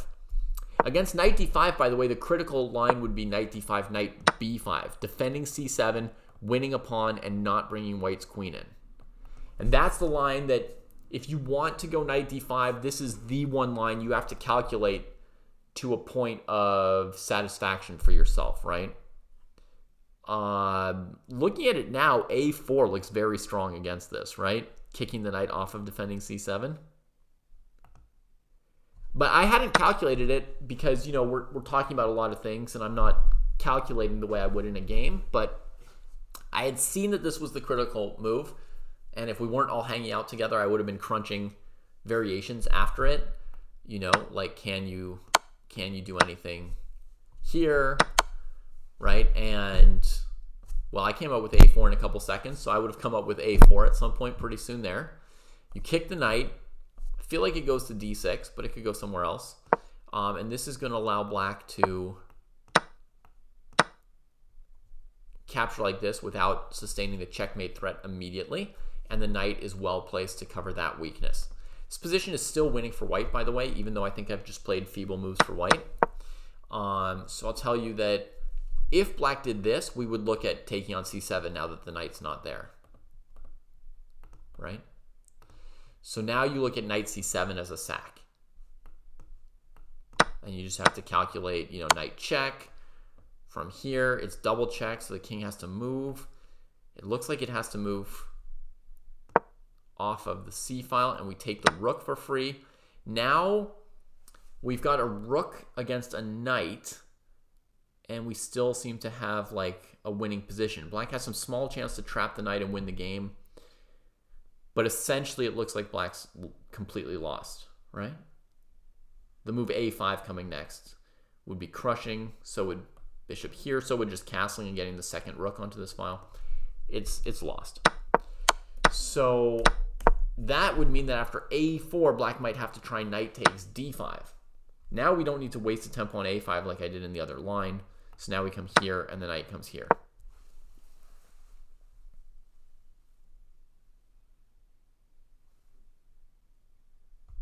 And then, bishop f4 maybe, bringing more pressure. Bishop c3 was also weirdly interesting. But let's say we go bishop f4 here.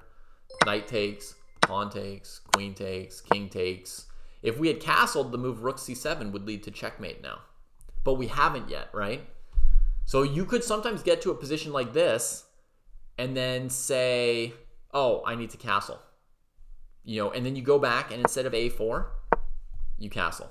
Or sorry, instead of knight d5, right? Which, instead of my knight d5 move, which led to knight takes b5, and then a4 and blah, blah, blah, you get to that position that I had just gotten to.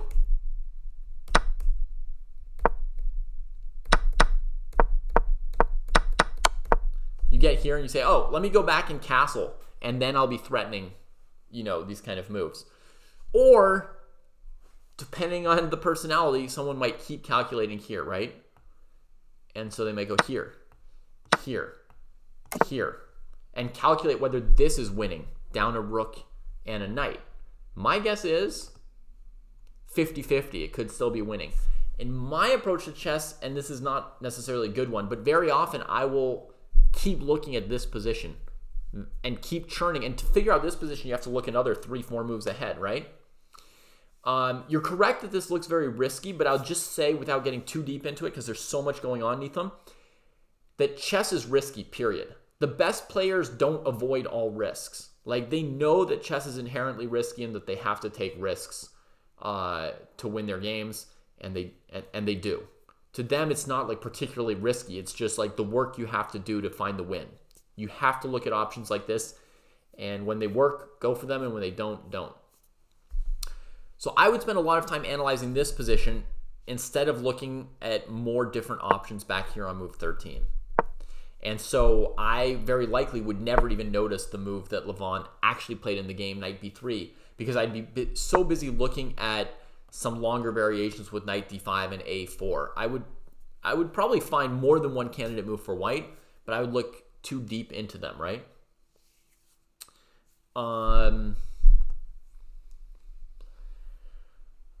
Okay. Like, some chess players, as they get older and they stop trusting their calculations, they purposely take less and less risks, and they try and play in a certain safer style and go for, options where things are more and more under control. But the very top players, right? Everybody over 2,700 is willing to do more or less what it takes in their games, and they don't consider it risky. They're all practiced at calculating, and they do what they've got to do. Let's move on to what Levon played in the game. I think this knight d5 move was completely crushing, probably. Actually, I didn't crush black, did I? Sorry. I didn't prove a win here. I found like a very complicated line, but I didn't prove an actual win in this position here. It does sort of feel like a position where you might just have to castle at this point to win. So, has my play gotten safer, Cartier? Yeah. Now, to be clear, Cartier, on a scale from 1 to 10, where 10 is the most risky and 1 is the safest,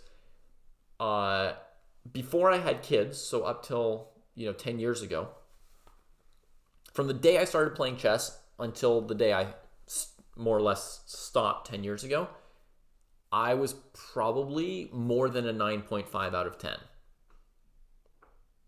Like, for a player of my rating, I might have been the riskiest, least safe player there was, right?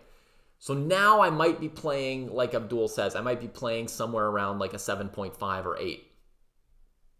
Maybe even an 8.5. Maybe a 7.5, 8. Basically, like, the change is, like, I sometimes see an endgame and think, oh yeah, that would be cool. Like, I don't have to avoid that at all costs. I don't have to do stupid things to avoid endgames. Like, I can play this position. Looks fine. But I'm still, taking imbalances when I can, sacrificing material when I can, like trying to make the game interesting and lively. But like, I'm not playing, the Benoni the Benoni and the Dutch, like every single game. I'm playing a mix of, Queen's Gambits and other things. And so yeah, it's definitely calmed down a bit, but I would still be way, way, way past a 5, Okay, knight b3. The more I think about it, I mean, castles looks pretty good. I like having that extra rook for when the attack gets violent. Okay, he goes knight b3. Let's have a look at what Aronian does and give it some credit. So he goes knight b3, opening up the rook, preparing bishop f4, and probably making the move knight d5 stronger as well. I was expecting e6 from Noterbeck here, but fairly quickly he traded, and then he played e6. Okay, fair enough. I guess he didn't see much advantage to leaving the knight here, since white can always trade and go bishop e3 looking at these squares. So, like, why leave it? And now we just castle. Very safe approach from Aronian so far, although it should still end with checkmate, you know? h4. Und now. Und now what? Obvious move is bishop f4.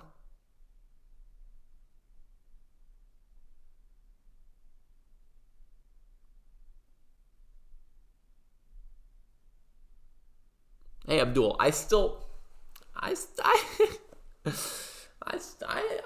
play, you know, some riskier things than the Grunfeld. But like I used to play, okay, Latvian Gambit, King's Gambit, you know, Cochrane Gambit, the Benoni, which is pretty much the worst defense to d4. So, but let me put it this way, like if the Benoni were good, I would still play it, right? Like it's not that I don't want to play something risky, but I want to play something risky that's not objectively terrible. You see what I mean?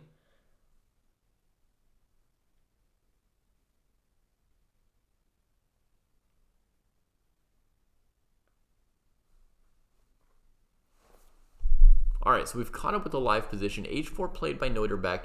The position should still be winning for Levon. Basically because Noterbeck can't coordinate the rooks. That's just the killer factor in this kind of position, right? He just can't coordinate these rooks. So there's not enough forces to attack white, and there's not enough forces to defend black. Take here, and then bishop f4, that definitely comes into consideration. I think just straight up bishop f4 is maybe the most likely, or the most obvious move to me.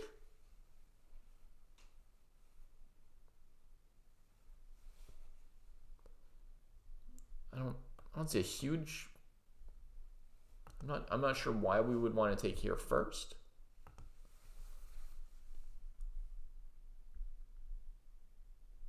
Bishop f4, maybe e5.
Ah, Jesus.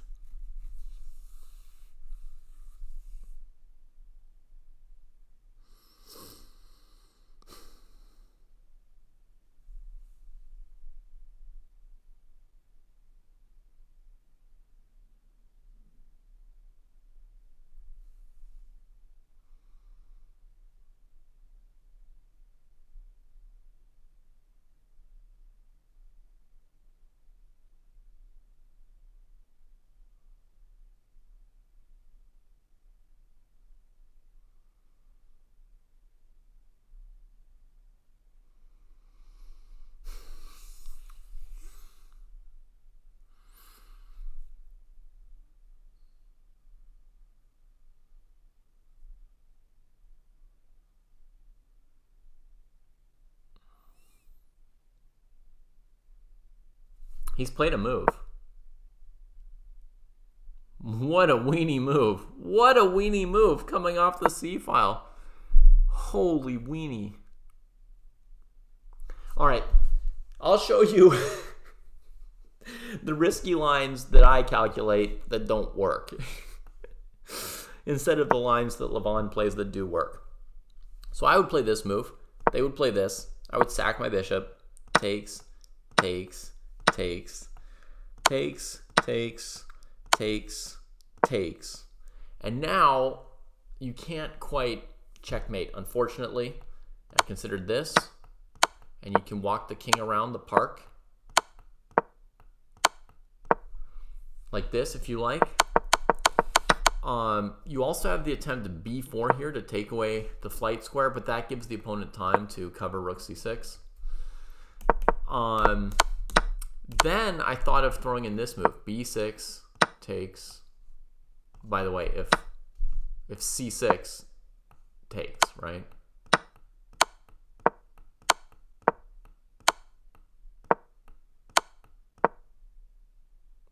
I don't know, rook c1.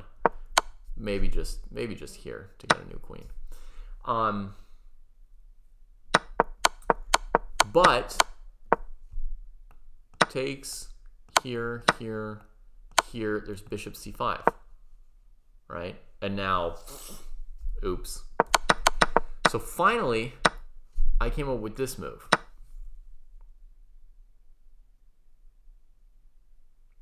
Right? Here. Defending it. Takes, takes, here. Now in this position, I didn't really look at queen e5, queen g8.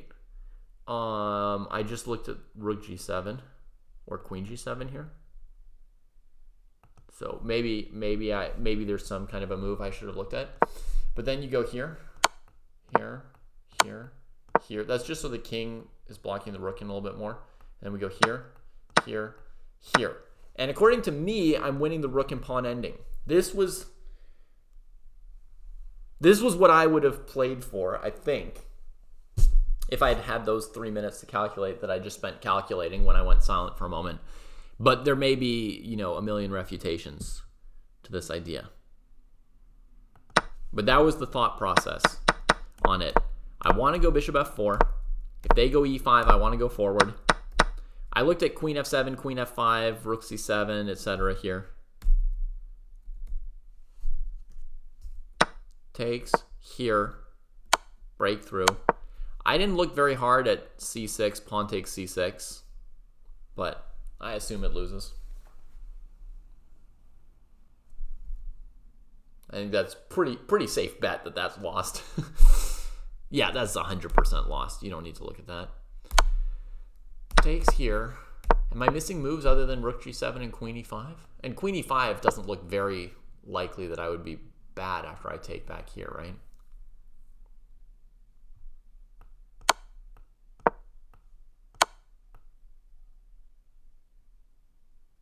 Here to keep the option of bringing the rook out.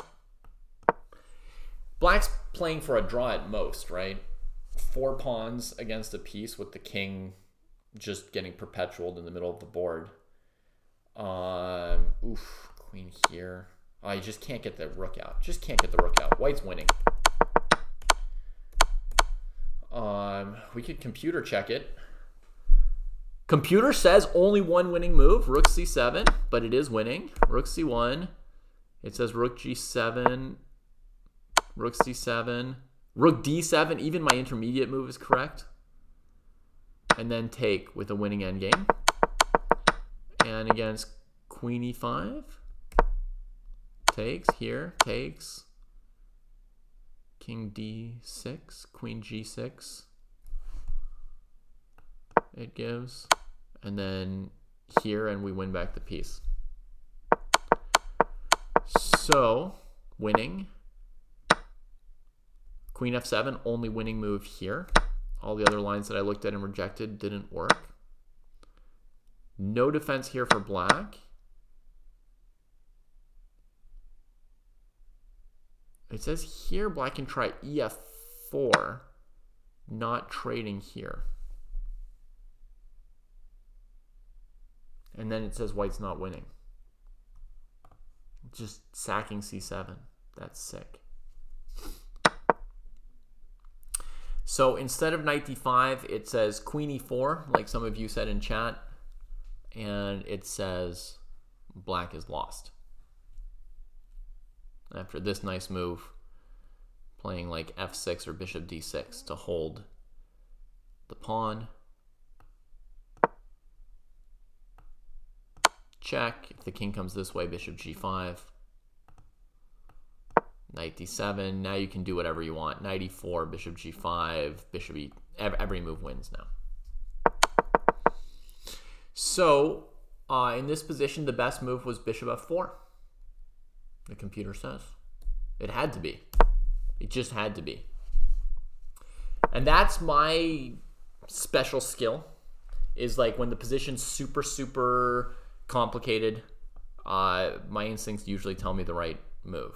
Like the more weird and complicated it is, the more likely my instinct is to tell me the most important move.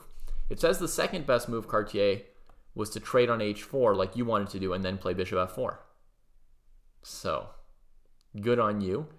Third best move, it says, is queen e4, which was my second candidate move. It doesn't even mention rook a1, but when we put rook a1 on the board, well, let's not spoil the live position for ourselves. We don't want to know what the evaluation is. But let's just say, folks, it was very important to play bishop f4 here. You cannot play lazy, safe moves always in positions like this. Like I'm saying that white's stomping black, but there's some limit. You know, there are lines that don't win. You don't have infinite time to do it. And not being willing to calculate bishop f4, e5 is wimpy. And if you're afraid of e5, it turns out you can just go gh4, bishop f4, and you still get to play bishop f4. So it's quite wimpy to go rook a1. I imagine Noterbeck plays like rook a8 to defend the pawn and later king b8, like they just slowly inch their way towards the side of the board. No! He develops a piece.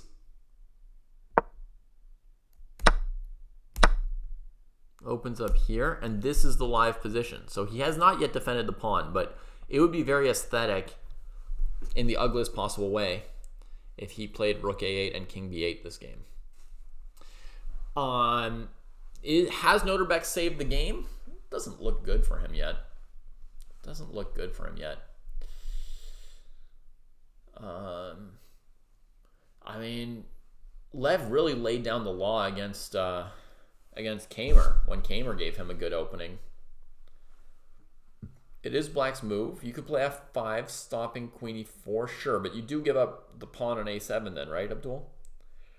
Don't you think that he'll just calmly play rook a8 and hold on to his pawn the way he calmly defended his b7 pawn earlier this game? I think he will.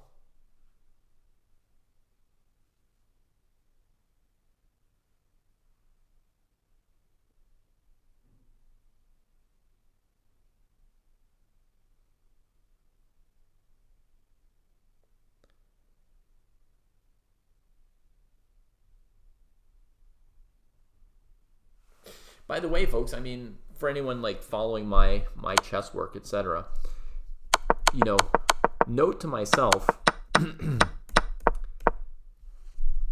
the variations that I looked at with bishop f4 are 10 moves long, and all the moves from moves 3 through 10 were accurate. All of them. From a certain perspective, it's like, oh, great calculation. You know, I looked at all these branches, you know, that were on average 10 moves long, you know, chasing the king around, that doesn't work. b6 doesn't work. Check on f5 and then queen f7 doesn't work. You have to go queen f7 first, which I only noticed after looking at queen f5, queen f7. But on the very second move of the variation, right, I didn't take the time to look at ef4, and I didn't take the time to look at queen e4. That is like absolutely what's going on like all the time in my chess calculations and exercises. Is I'm going too far, too fast, then looking at a bunch of variations and figuring things out, but missing some very, very important options right away on move 2, usually sometimes on move 3. So very, very typical little 3-minute calculation exercise for me. Okay, he's played queen h5, giving the a pawn, and now geared up on the h file. So he's playing the game just down a pawn now. What is Noterbeck doing? He did nothing, looks like to me. I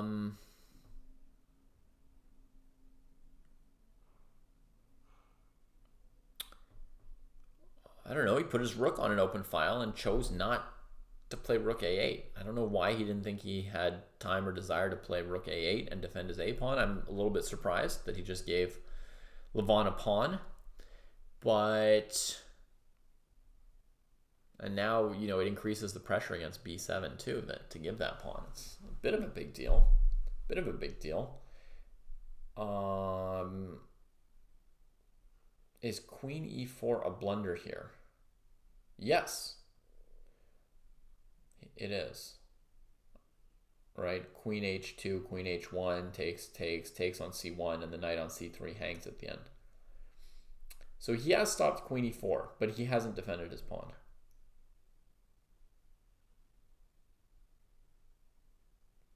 My guess is he's, you know, not in good shape right here.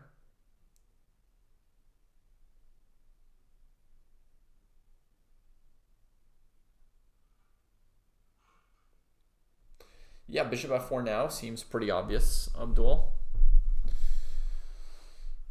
Black could trade on c3 and play knight d5.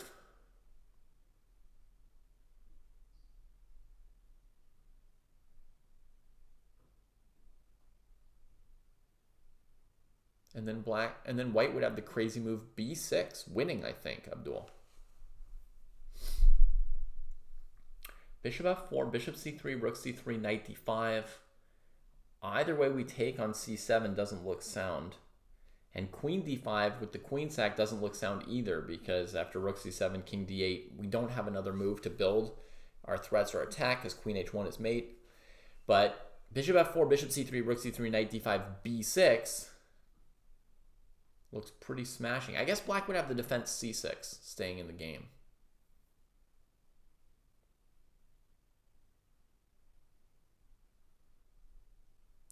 And then white plays rook to c2 or something like that. Against knight f4, you can take on c6. You're threatening bishop takes rook on b8. Bishop f4, e5, exactly, Abdul. You just go back to e3 then. You've just made the black pawn give up control of d5. So the knight can't anchor there. And bishop takes b6 is a good threat. You've cut the queen off along the 5th rank. So yeah, bishop f4, e5, bishop e3. I wouldn't even call it lame-o. It's just, it looks just good.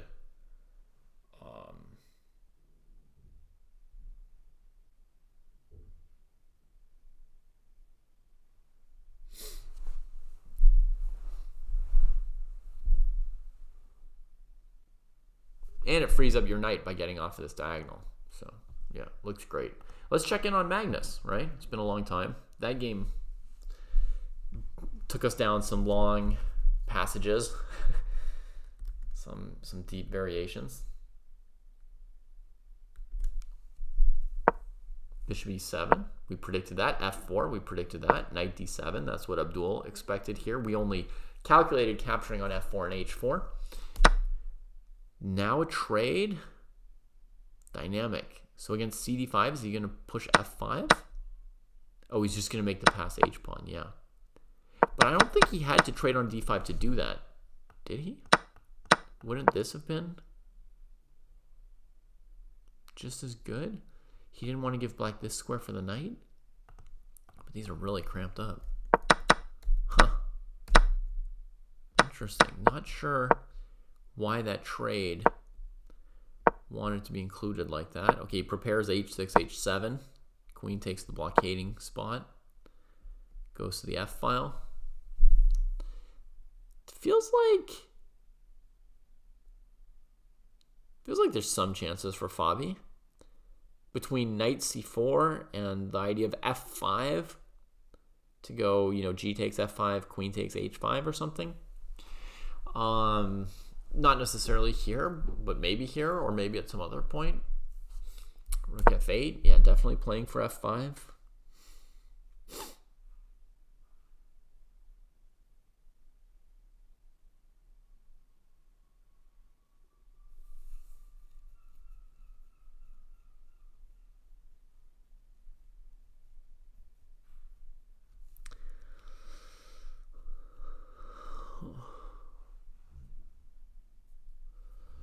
So we could go knight c5 here.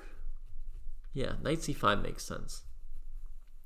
If black takes it, their dark squares are a mess.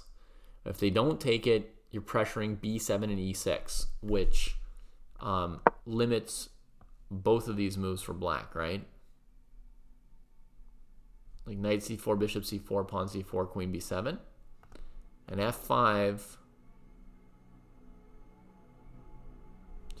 Black even has to look at knight e6, bishop f5, right? But also, f5, rook here or something. And oh, the queen's on it. Okay, so it's not that much pressure yet.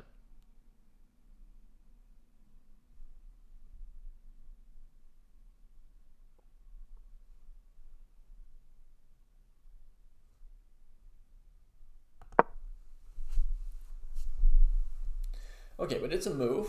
Knight c5 is a move. Rook d to e1 is another move. Preparing for f5, gf5, and just being ready to fight in the center with that rook. That looks very likely. Rook d to e1. You could even answer f5 with bishop takes f5 if you start with rook d to e1. It's possible. Going for opposite colored bishops with the black king kind of loose. Magdi has moved. Queen g1. Little surprise. Little surprise. Okay. Nifty, sneaky. So he's saying he's getting out of the way so that when black takes on h5, it won't offer a queen trade. So he's maybe preparing for f5, gf5. And just opening up the center. The black king will always be a bit weaker than his. In that case, against f5, is there anything else he could be planning other than gf? I had this sneaking feeling like he's going to go rook to e1. That's the right move. But no. The game is hard. The game is hard.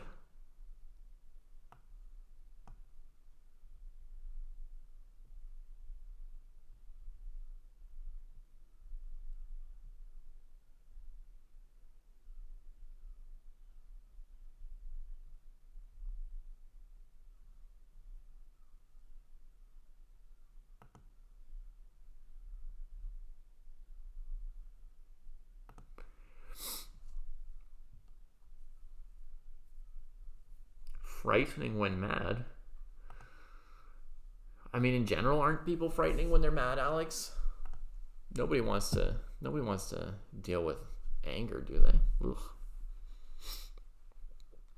That's a nice, interesting surprise here, right? U3, D3, 3, Re 3. He seems to be very strong in Chess 960 Classical. Why is he so good? Well, first of all, he's good, period, right? But then you're thinking that, but like me, you're thinking like if he's got such good opening prep, shouldn't he just relatively lose like a tiny step compared to some of these other players? But I guess he's just so good. We talked a little bit about this already from the first couple days of following this tournament, that Fabi was a player outperforming what we might have expected. But, if Fabi's really 2,800 and some of these other players are really 2,740, that's a huge gap, actually. And so that's one thing to know. The other thing is that it seems like experience is somewhat useful in chess 960, just having that variety of different structures and openings you've played, right? When we're talking some of these players who are 17 years old-ish, or 18 or 19, right? We've got Gukesh and Kamer, and Noterbeck is 19. I think Gukesh is 17, Noterbeck 19. I don't know if Kamer is 18 or 19. He's definitely under 20.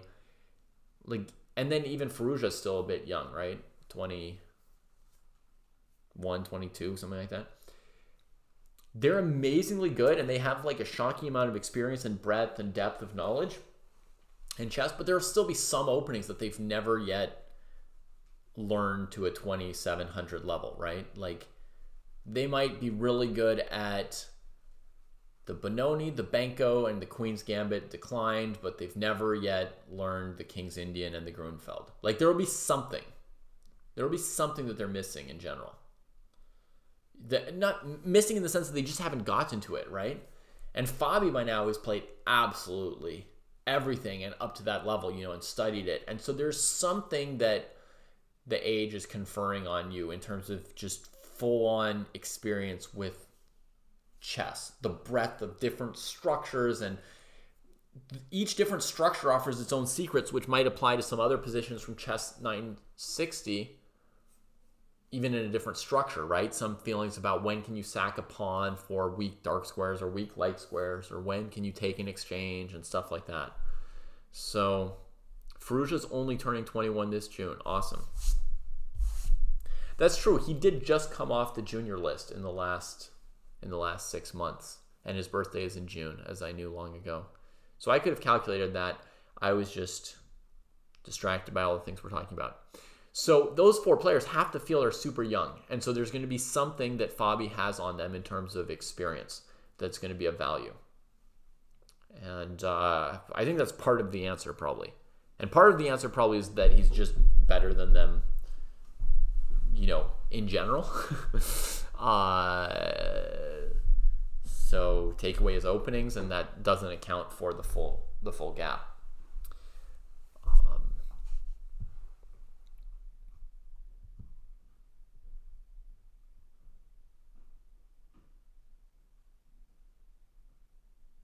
Yeah, there are counterpoints, Abdul, you know, which is why we, you know, at first would have expected the young ones to maybe do well.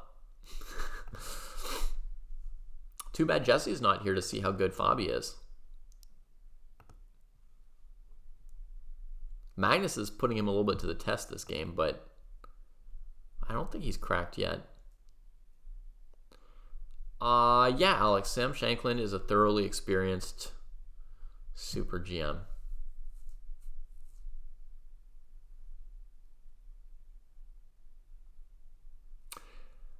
He should be U3D3 RE3, and you saw that Levon put up a great fight against Fabi, right? He played him a 7-game back and forth match. But it should be said that in classical chess in the last 2 years, their ratings have diverged. You know, a year ago or so, about 12 months ago, their ratings were separated by 10 or 20 points at some point, right? Levon was 27.65 or whatever, and Fabi was at like 27.80. And now Fabi's regained 2,800, where everybody else has been going down a little bit. And Levon has gone all the way down to 2734 or so FIDE. So there's definitely like some divergence and some gap. And I think that Levon is, I mean, correct me if I'm wrong, but I think Levon might be like 8 years older than Fabi. And so there might be a thing where age is starting to hurt Levon in some ways and hasn't yet done so for Fabi. I'm not sure. And there's all kinds of reasons you can lose a step in chess other than just age. That's not the only thing. You know, it could be maybe Levon has a kid, or maybe he's got a dog, or maybe he's got a new passion that he's really interested in. Fabi's interested in nothing but chess. You know, who knows? Yeah, Firouzja is closer in level to Fabi, arguably, than Gukesh, Kamer, or Noterbeck on paper so far, yeah.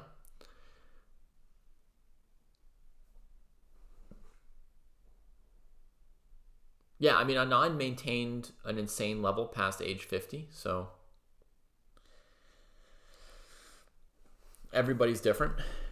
Could Sam get into the candidates, Alex? It would be a long shot, right? The candidates is 8 players, and the best Sam has been is number 30 in the world, and now he's down to number 45-ish or 50. I think he could get back to number 30, but it would be really, really tough for him to ever get much past that. And a player around number 30, you wouldn't really expect to get into the candidates. It would be, a big upset.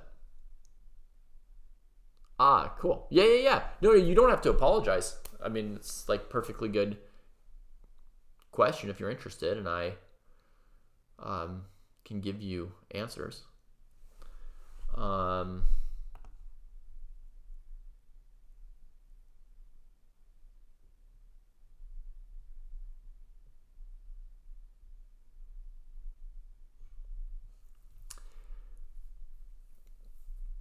Yeah, I mean, everybody eventually drops off with age. It's at a different age for different people, right? Being bad at chess, but it might have to do with their mental capacities, and it might have to do with their focus, right? Because almost every chess player at some point starts being interested in something other than chess. Maybe that's part of the difference between Korchnoi and everybody else. Maybe he never found anything other than chess to distract him away from it, and maybe he just kept playing chess and thinking about chess and all that, right? Yeah, Blue Delph. It would be like Abasov getting into the candidates. In fact, it would be a little less surprising for Shankland, but yeah, Abasov getting in was a huge surprise. I saw your comment, you 3D, that you think Firouzja is just more naturally talented than Fabi. Sure, that seems likely. Firouzja has,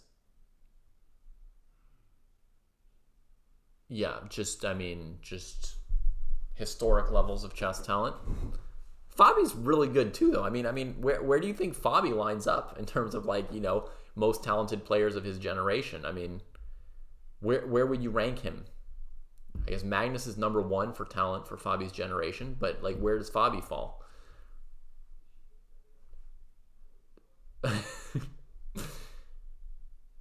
You can't think you can't be thinking he's number 20 of his generation or something.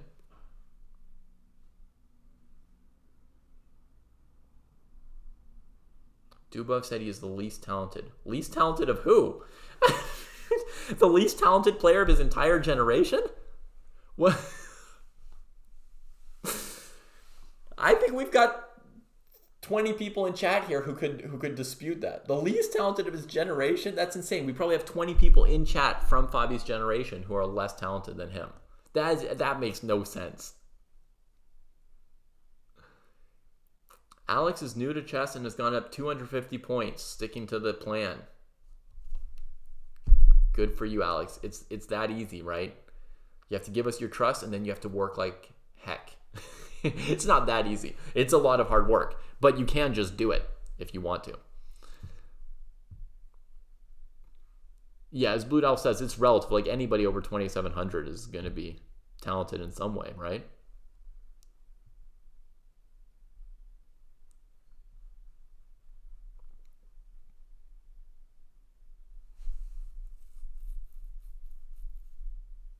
I mean, you would think that Fabi was certainly in the top 5 most talented players of his generation, by which I mean a decade of chess players.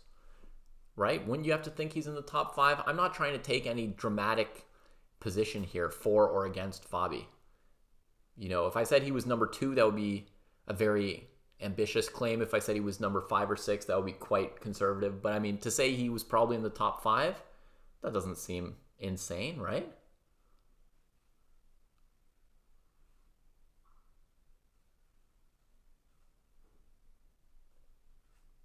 I mean, that he's in the top 5 is a lot more logical than that he's the least talented player that was seen in 10 years.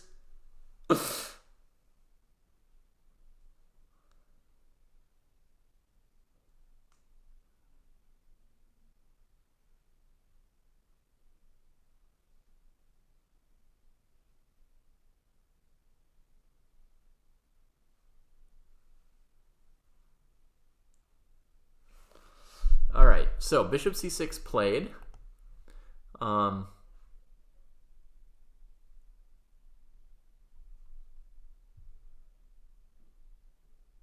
Right, Warren Buffett has the worst understanding of the economy of anyone of his generation, Alex, right? That would be like a similar thing. Like him or not, you know, we're not trying to precisely rank him, but like, the worst of his generation. I mean, yeah, who's going to break it to Fabi that he should have found a different career? Who's going to break it to him that he just needs to move on? It's never going to happen. You're just not going to make master, Fabi. Not everyone can make it to 2200.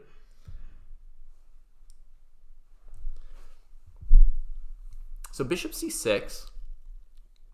To me, this suggests that Fabi is looking more at knight c4 than f5. What do you guys think? Alex, this is just somebody reporting something that Dubov said once that doesn't really make much sense. A little bit wild. Yeah, Blue Elf is one of the 20 people here who didn't realize they were more talented than Fabi.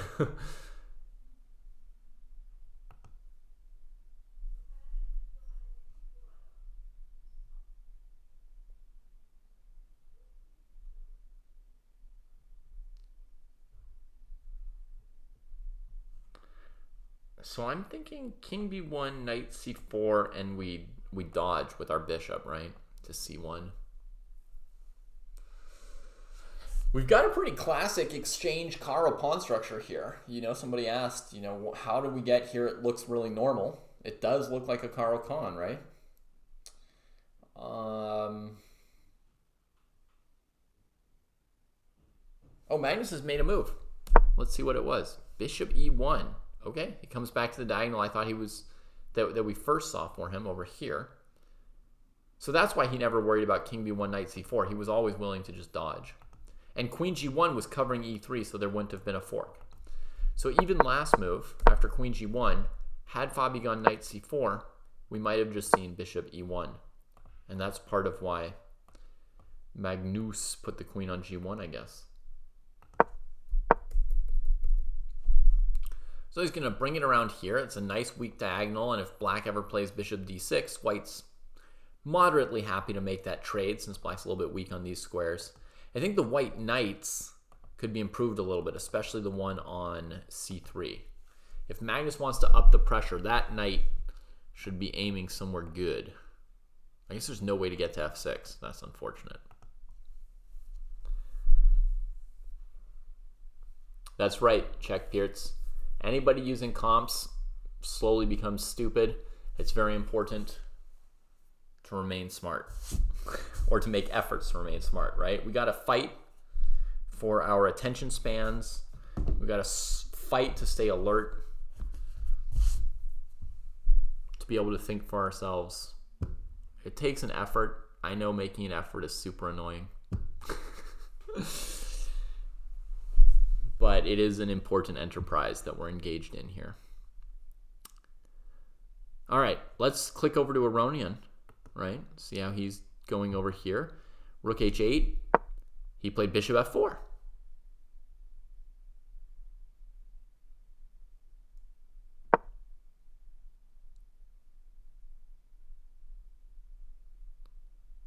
Oof, Richie. What benefit is there to having your ideas just bashed brutally and dramatically like that? Yeah.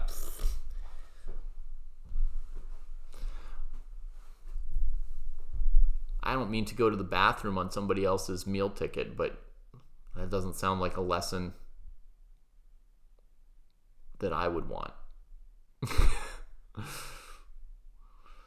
All right, king d8. And Levon's already made some move. Because we see Noterbeck's time ticking. But I just want to absorb this move for a second here. Do we have bishop c7, king c7, knight d5 winning back a piece with a continuing attack? Sure, we must.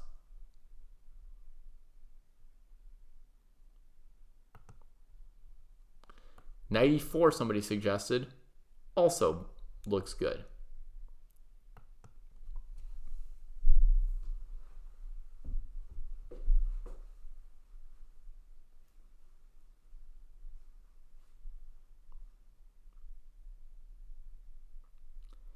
You wanted to hear like a tiny story on a similar topic, Richie?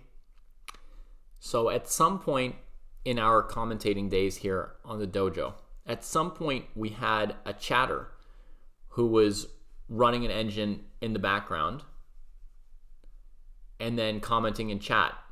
And anything we would say in our commentary, the chatter would refute.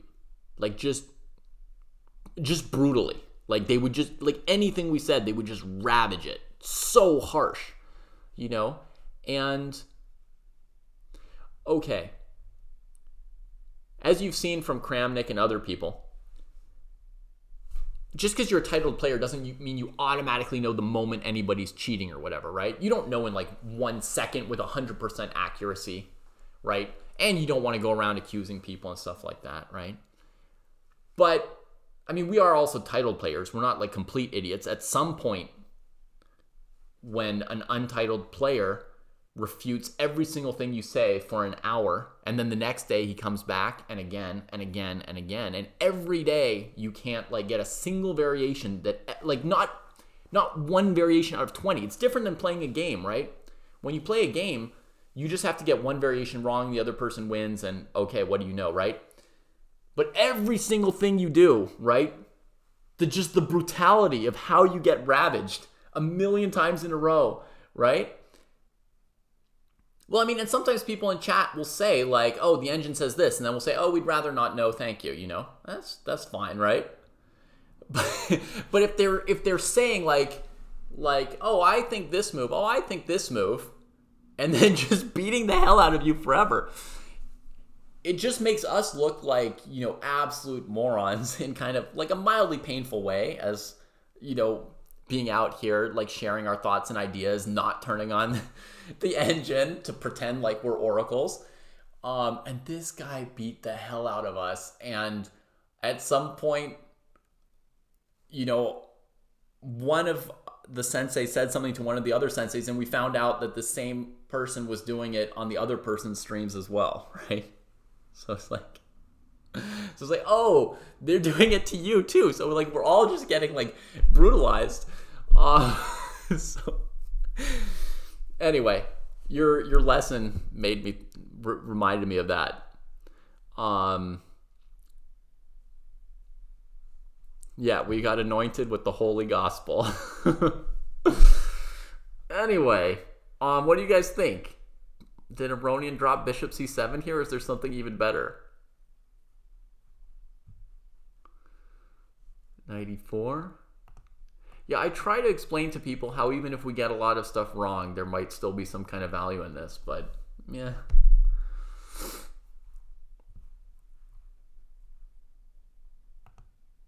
Bishop f4, king here, knight d5, king d8, so that when we take on b7, it's not with check. Knight b6, and then almost anything rook b7 looks good. Oh, when we go rook b7, black can check, and take back. That's still going to be a 2-pawn up endgame, right? Okay, let's just see what he did. Knight a4. Just pumping up the pressure. Bishop d6 doesn't really work as a counter because it probably loses a piece.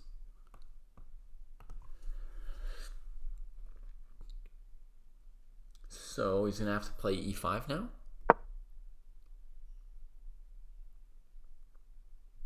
Now, can we go knight b6, ef4? I don't know.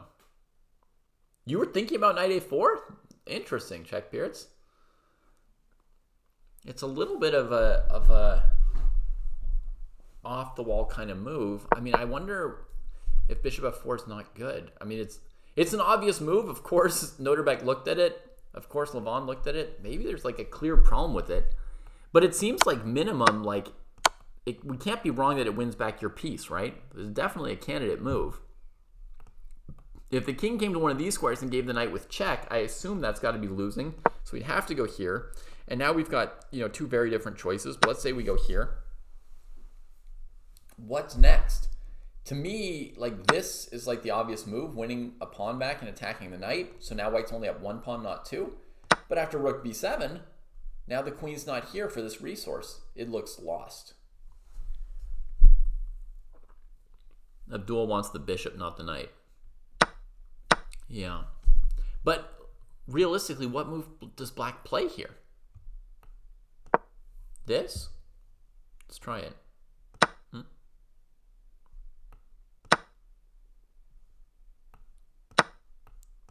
Yeah, bishop c5 is good, because now you can take here. Without bishop c5, against whatever move, like f5 or something, or f6, I don't know. Let me just show you that here, I understand that I can't do this, but I was planning to go check, here, check. That was what I was planning to do. So that's why the move bishop c5 breaks up this idea to recapture. So here, bishop c5, that would be a refutation, I think. Because if you play, d4 or b4 or whatever, there's bishop takes b6. And if we move the knight, there's bishop takes rook. So I think that move's a refutation. So this line loses, or is bad-ish. We don't have to figure out how bad. Then there's this option here, but now your knight's got nowhere to go. Maybe black can just come over and sort of hold the game together with the threat against here, and if the knight backs up, knight d5. Black's only down 1 pawn for the moment, unless white can take on b7 and still win. I just noticed this detail. It's not a super hard to notice detail. Queen b8 also wins the rook. All you have to do is look at the position and you can see there's something going on. Here the rook's hanging, so what's black supposed to do? And there's knight c6 coming in. It looks like black's lost. That looks winning. So no queen b5. There's knight d5. It's pretty weak. Black's down 2 pawns at the moment. It doesn't seem very, very likely that we're going to save an endgame down 2 pawns, I have to say. Between rook c5 or b6, rook c7, the odds of saving an endgame down 2 pawns, it's not very likely, really. Not very likely.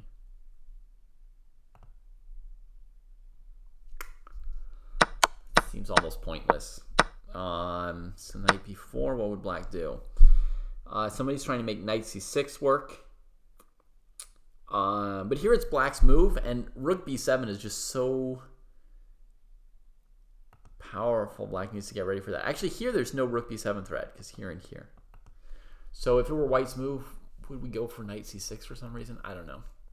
Okay, if white's threatening nothing, black can do anything they want. The problem is, we can't take this, we can't do this. What do we even want to do as black? We're down 2 pawns. White doesn't have to do anything special. They don't need 3 pawns to win the game.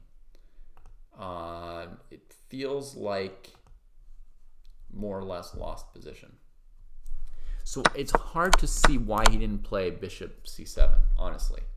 Let's follow what happens with knight a4. e5, here for pressure.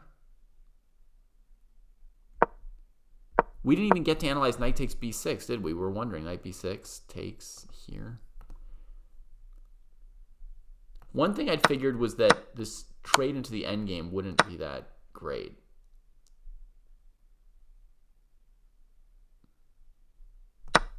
Or am I wrong?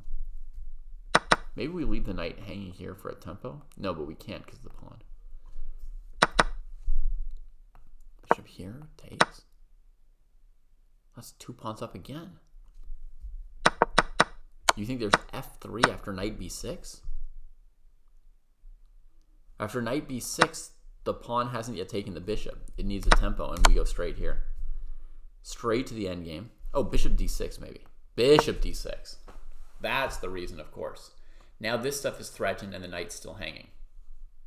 Yeah, just reverse the move order. So now you have to trade because your queen's hanging, and you have to save the knight, and black can go, rook b5 or fg3, whatever. It's very, very possible to draw this as black. Suddenly very possible. Okay, so knight b6 and queen d5 is not so good. Knight b6, ef4, knight d5. Then we get probably the f3 move that Richie was suggesting could be an issue at some point. I'm not calculating it, but if queen f1, queen h1 mate. So I don't know what white has here, but it's probably not very good. So he played bishop e3, just increasing that pressure there. And he figures if the knight trades, the black king's just getting opened up in the center. He's still looking for mate, and he's up a pawn, right? He could also maybe straighten out his pawn structure, increasing winning chances in the endgame. So the knight has to stay on the board. Queen d5, queen h2, king f1, queen h1, takes. Is a pawn up ending, but yeah, not that thrilling. What would be more fun than that? Actually, I don't see anything great. Rook c4 to keep a rook on the board. Oh, of course, take the second pawn. Duh. Jesus. How did I not think of that? So now check here, check, takes, king g2, takes. And he's up 2 full pawns. Oh, it's just too much. There's nothing black can do. If they trade into the endgame, they lose. If they play bishop d6, they lose. Levon's thinking here. If he goes b6, then after all those trades, black takes on b6, and he loses his second pawn because the bishop will be here. So b6, queen h2, queen h1 is the one thing he shouldn't do. Sorry, Richie. So if you want to go b6, folks, you should first play Abdul's lame-o move, queen g2, defending everything over there, and then get on with your b6 life. The other thing I could recommend to you would be the move that I suggested when I hadn't yet noticed rook b7 because I was so all over the place. But this move here is a very nice improvement of the rook where you don't have to worry about these tactics anymore, and it frees up your queen in a way. In fact, this move wouldn't have been worse than rook b7, because black would have just had to move the bishop, and then we would have taken. Same thing as in the game. Takes here. And now he could play my move again, right? Rook c4. And what it does is if black goes for queen h2, queen h1, king g2, when the rook moves, you've got rook takes g4 on top of everything else, right? And at the same time as we're looking at this, we're preparing the b6 move. Trading off one of our doubled pawns and opening up the king. Right, our bishop stays on b6 and we're completely winning. So we've got Abdul's lame-o move, queen g2. We've got David's maximalist move, rook c4, which might blunder something. That's my style, is to always go for maximalist moves. And then sometimes, there's a little opportunity for the opponent that turns it all on its head. Some kind of move like e4, interfering on the diagonal, and suddenly I've blundered my face.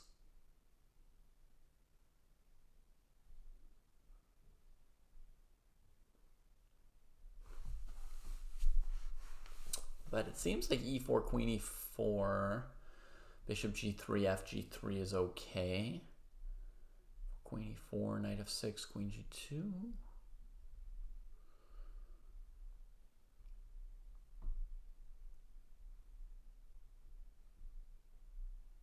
How about rook c6? Yeah. You're not dumb. We just all miss things. It's okay. You come up with tons and tons of good ideas, Richie. Tons of them. Every time we analyze together, you have good ideas. But yeah, I think rook c4 is really, really clean looking here. Levon's played something. He played rook c4! Oh, Levon, you make me feel so good, Levon. Thank you.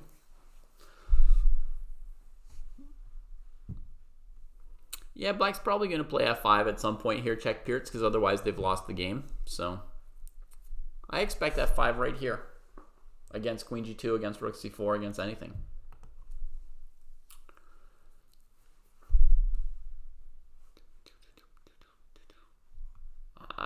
yeah, it's increasingly difficult to come up with scenarios where Noterbeck saves this. But, I mean, he saved a lost position against Magnus because Magnus had won the previous game and only needed a draw. Well, Noterbeck's really, really tough. He doesn't care how bad his position is during the game. He just puts up the most resistance. Really, really tough. Fabi goes to trade the dark squared bishops because he can't just concede this diagonal. It just has to happen. It's an inevitability. Puts the knight on the nice square. And he's going to put a pawn here at some point to deal with this knight. He's doing fine, is Fabi. Maybe logical to play rook f2 and double rooks on the f file. Go after the f6 square that way. Is this the first one? Oh no, Check Pierce. It's just we've only recently started sending our streams to YouTube as well as Twitch. But on Twitch, we've been streaming for almost 4 years. All kinds of stuff. Excuse me.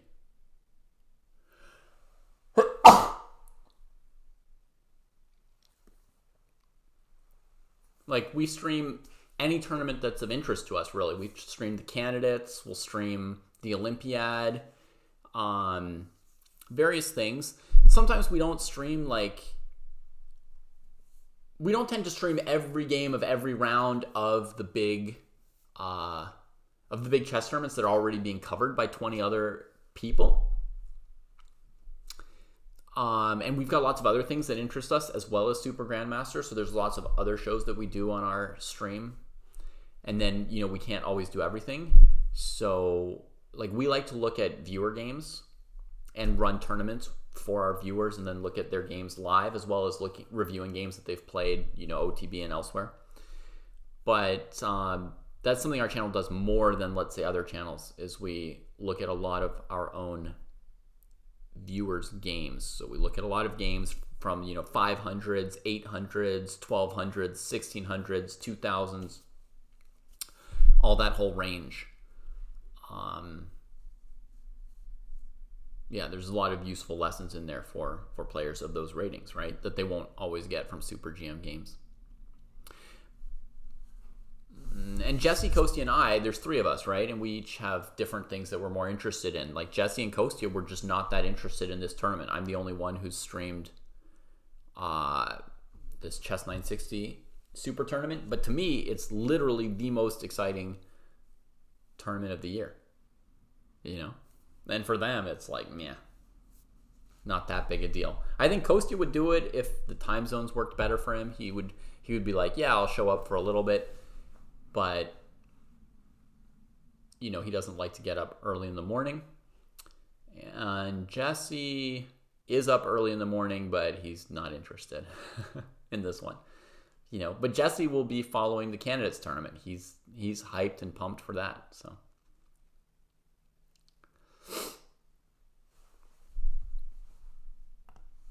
yeah. My beloved game has been defiled by theory monkeys I revile. Meanwhile, brilliance sees beguile in Fisherenum 960 freestyle. Get the theory monkeys out of here, Arsenal fan Richie. Get them out.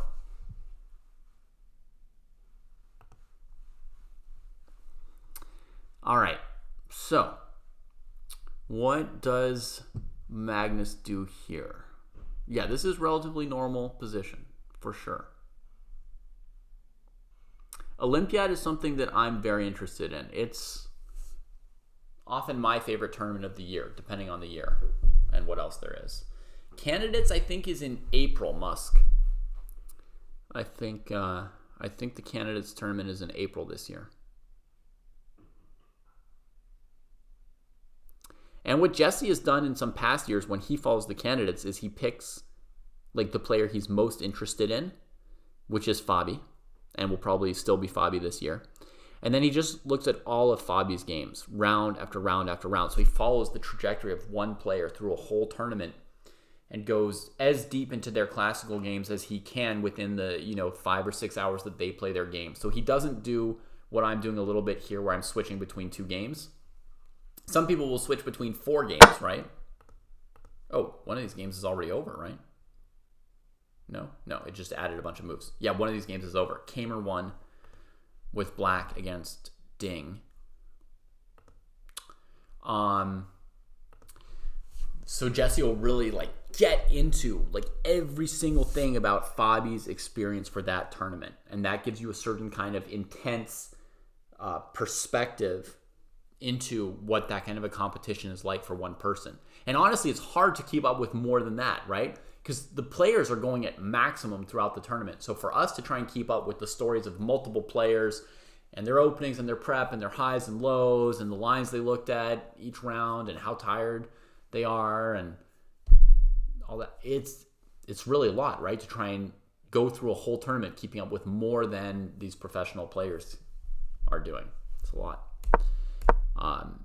So Jesse does that. He does one, and it's very, yeah. So with the rook off of c1, this pawn is defended, as Richie and others have reasoned, and so Levon can play b6, and he's still confident he can win the endgame with 2 extra pawns, so he doesn't care about queen h2, queen h1, and if Noterbeck doesn't go queen h2, queen h1, he's happy to keep opening up the black king, right? Pawn takes, knight takes, and at some point you better bail out or black will get checkmated.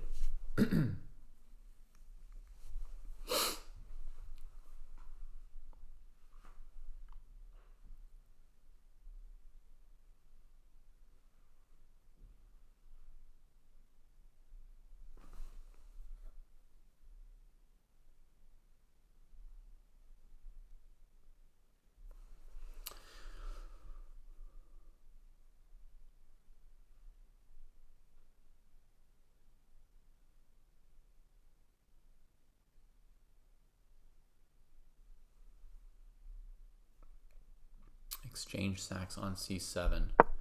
Well, he couldn't do an exchange sack here, right? Because he would allow mate. And once you've got a pawn on b6, maybe you can play rook c7, but you would just play pawn takes c7. There's no extra value in sacking your rook, right? You just take and then queen.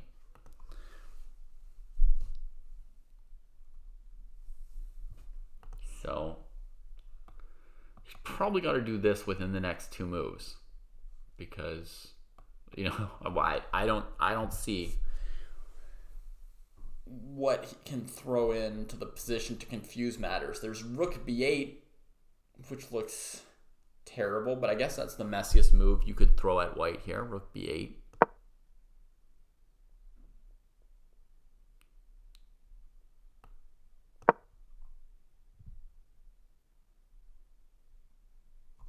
If white plays a move like queen a7, it's an easy repetition right here. But rook b8, oh, Richie, nice. I was thinking queen c6 was solid, but you're right. You could try this, this, this, this. Now we've traded 2 pawns for 1, so we're up 1 pawn instead of 2. You would need something pretty convincing here and concrete to justify doing this. And I guess the move would be knight c3, stopping rook b1 and trying to get an attack here. My instinct is white's better off not doing this, actually.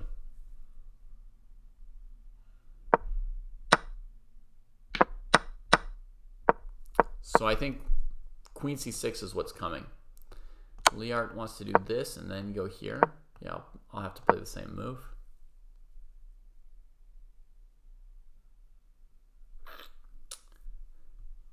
So now if black wants to, they could take, and take, and take, and take. That's Liart's point.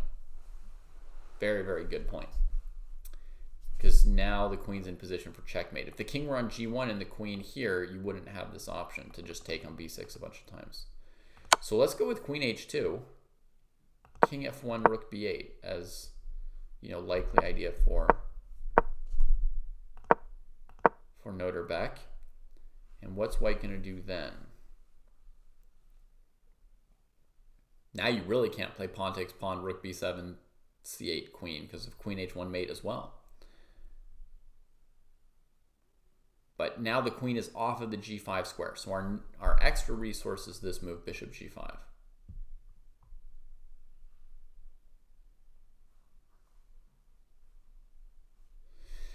Pepper Picante, in general, black can't go for a straight endgame here because they're down 2 pawns. See, white's got 2 extra pawns. Plus white's threatening to take or push here. And this pawn. Alright, so Queen H2, King F1, Rook B8. Trying to maybe take this B6 pawn. We're going Queen C6 or D5, something like that, right? Takes. Here. Powerful.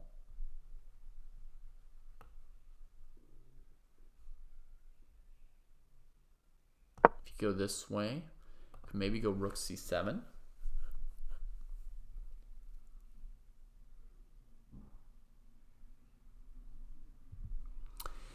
Well, Serenterify, I want to win something because I lost my pawn on B6.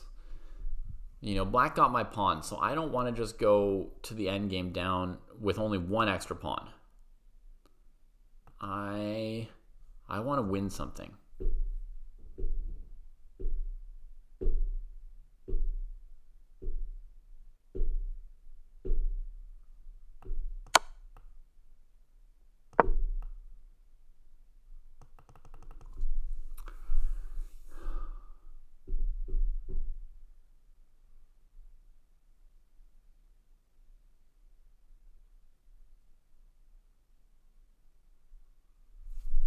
Okay, takes here and now check, and wherever the king goes we can take the knight with check and not allow mate.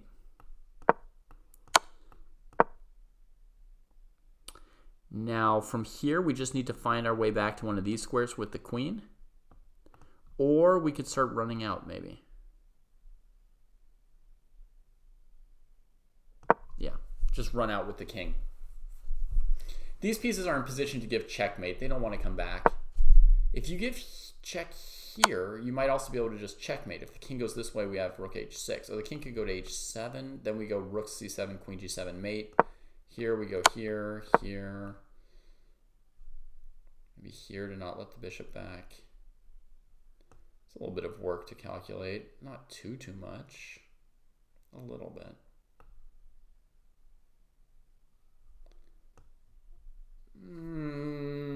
We can probably find a checkmate here, but what I do know is that in this position, King E1, and it's over. Because now there's no checkmate, and we can just do whatever we want to finish the game. So we don't need to look at anything more than that. So that's Queen H2. Let's see what happened in the game, because I think he's moved. He played F5. Okay, he's played F5. So against pawn takes pawn, he might play E4 for checkmate, or he might play F4.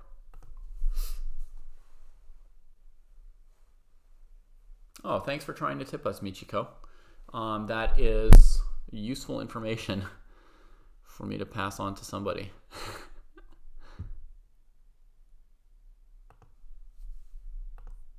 I don't even know where it is or what it looks like. Tip. Here,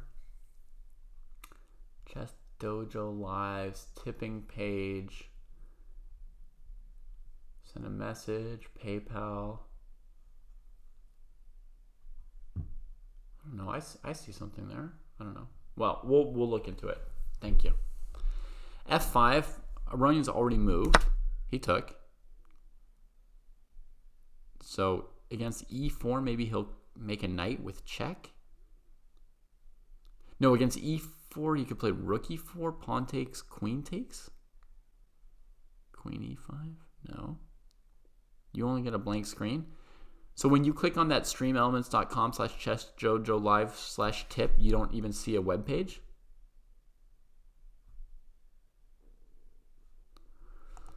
Would somebody mind clicking on that link and not sending a tip, but just seeing if you see the link?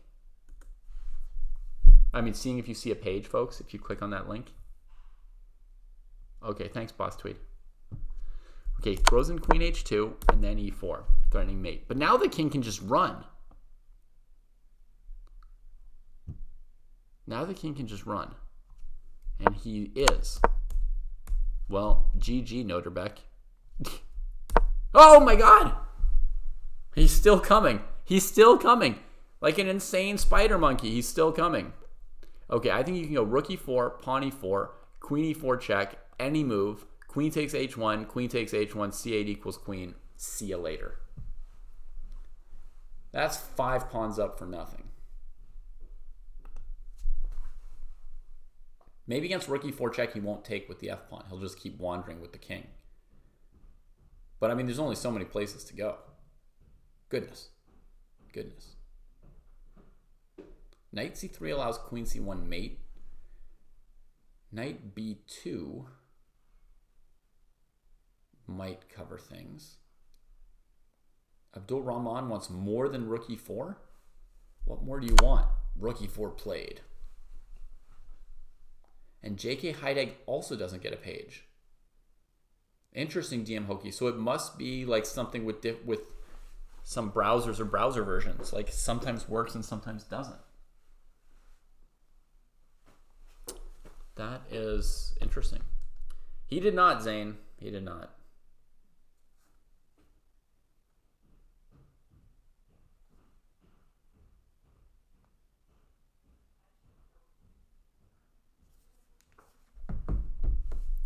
Thank you. Wasn't there a mate he missed? Who do you think missed a mate, Rad Dude?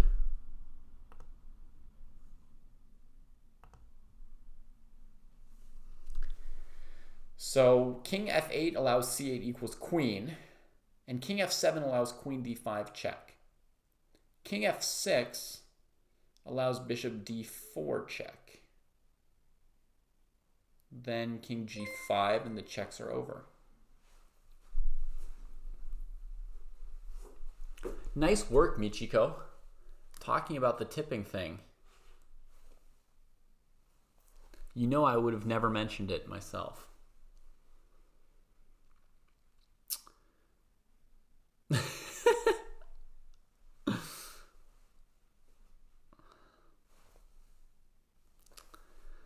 All right, so it looks like king f6.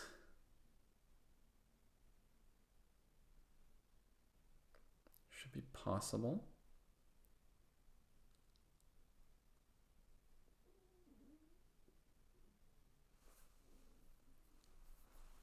Bishop d4, king g5.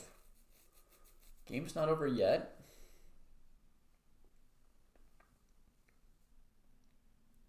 He can also do the crazy rook, right? King f6, rook e6.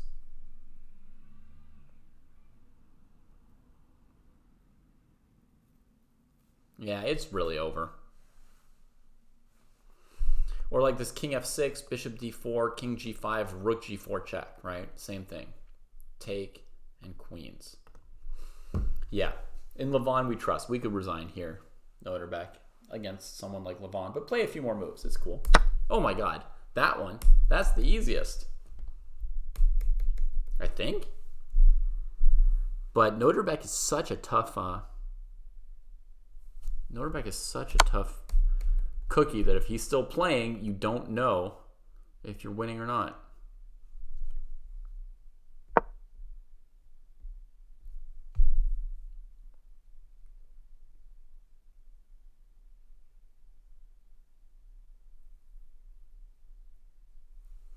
Levon did a great job of laying out a game plan from move 1 here, which is not something that is frequently achieved in old chess and even less frequently in chess 960, right? To sort of lay out an idea from the beginning and then push consistently from start to finish along that path.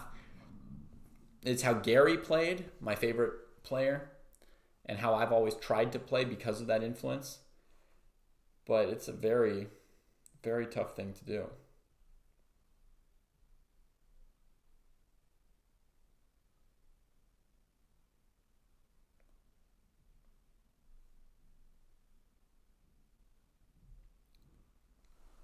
Very, very beautiful game.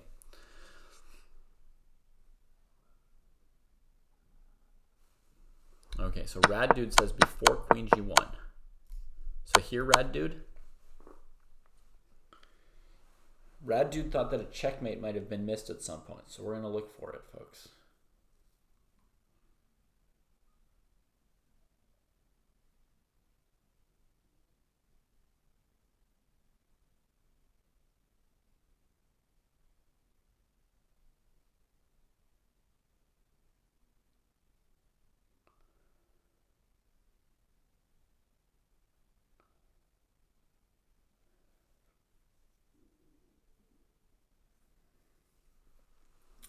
Which match gives us a tiebreak, Michiko?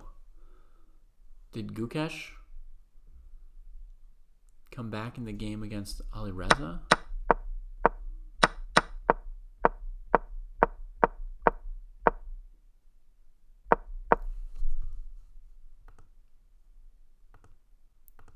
It had been on F1. That's right. Like here it had been on F1. But the queen was covering H1. So now he played E4, and then the king ran. And I thought this was the complicated move, E4 without the check. Because now the king doesn't have time to run. And I don't know exactly what he, feared or expected in this position. He's threatening checkmate in 1, so there's not like a lot of options for white. So I don't know what it was. I didn't think that rook e4, pawn takes, queen e4, knight e5 was winning yet for white, but maybe it was. Just didn't. I didn't figure this out at the pace at which things were going in the game. Noterbeck drew yesterday, so Levon winning will actually win this match for Levon. He's going to get third place in this event.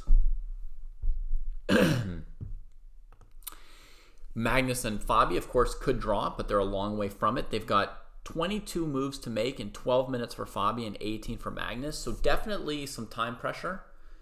Actually, there's some more moves, actually, so let's catch up before I say how many moves they have to play. So rook e1 here, knight c5, and he doesn't play b6. He comes straight at Magnus. Magnus tries to take out the base.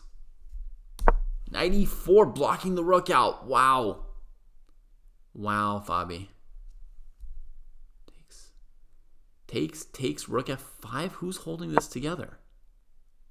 Apparently it's all holding together. I mean, what's the idea here? Some like rook e8 or something? If this rook e8, you can take here, so you don't lose the rook at least.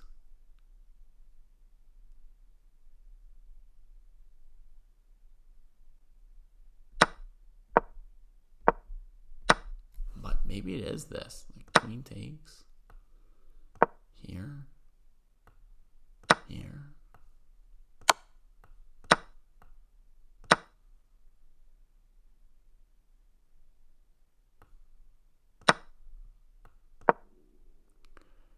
That is kind of risky what I just did.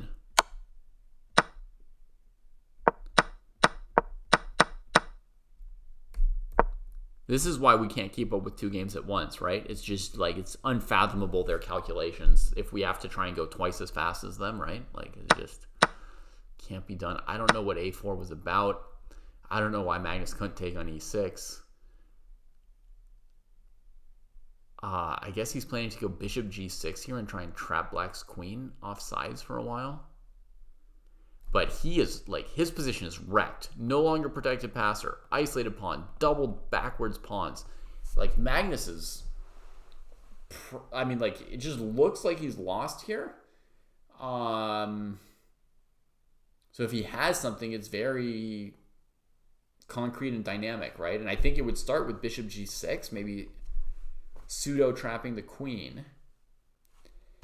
And if that wins him the e6 pawn, he might be able to clean up enough to keep an attack going or to eliminate enough black pawns to have a draw. But he's definitely risking here with what he did, allowing knight c3. My goodness. Is this game done? Yes. Lost and won. So he took, check, moved the king, took, queened.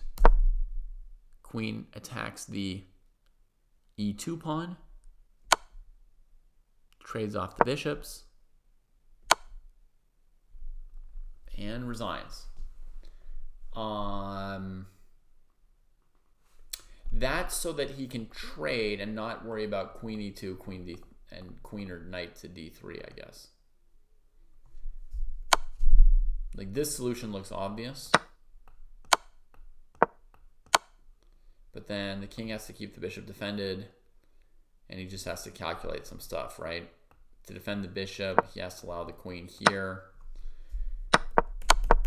It can maybe be done, but that's just an extra little precision from Aronian covering d3, so that after the king moves somewhere, gotta be careful where. Jeez. I don't even know if there is a somewhere, but if there's a somewhere, you know, he can do this. And against queen e2, come here. And it's all covered. So, yeah. There's also, you know, this kind of a risky move here, here, and taking the whole piece. But then again, you have to deal with this. And he just thought, why not, you know, not let black give any more checks and get it done. Why the heck did he resign? Oh, because he's down 4 pawns. Rad dude. 4. 1, 2, 3, 4. 1, 2, 3, 4. The game is over at this level. He's got to move the king somewhere. Levon trades one more of his pieces. As I pointed out, if he takes here, then he's out of checks, and now he's down a piece as well. And if he takes here, then after something like, we can even throw in check first, force the knight back, and then here. He's got no checks, no threats, 4 pawns down, etc. Yeah, Foos, he could go queen f8 and bishop b4, but he preferred to put the queen on d8 and just not allow any more checks. And that was effective because that was enough for Noterbeck. So, let me go to my, whoops, go to this page for a second. And if we refresh it, we'll get to see, yeah, we're going to have to try and line it up again.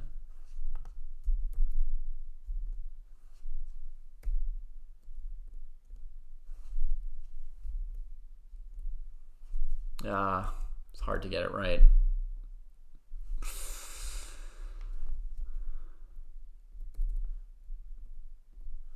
All right, we'll do it like this. So we can see the update that Levon Aronian has won that match. And we still got others playing. Notably, the first place matchup between Magnus and Fabi. Rook f8 was played, not bishop g6.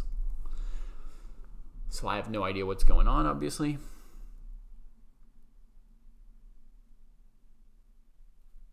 If queen f8, you allow queen c7, knight e6, which is not a disaster, but does look better for white. Michiko says Fabi will resign soon. Interesting. So Magnus is winning here, Michiko?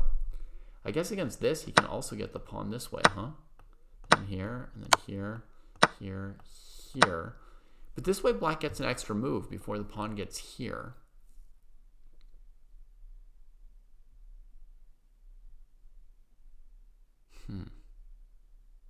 I guess the pawn still does get here. And white can probably clean up this pawn, which does clarify things as being pretty good for white. How is this good for Magnus? He's magical. I don't understand. It looks like he just wrecked his position and then he's better.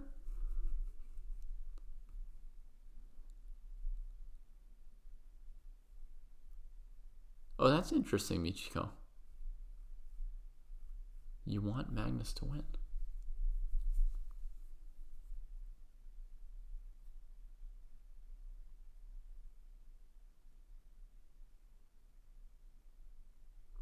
Magnus almost lost in the first round against Firouzja. Firouzja played, such a good game in that first game of their match, and then he was down 1-0 and just had to win game after game to take that match. Okay, Fabi's made a choice. He takes with queen. Now Magnus can make a choice. Queen c7 or knight e6 or something else that we have no idea what he's up to, right? Like, I don't know, queen g5, and he just keeps playing.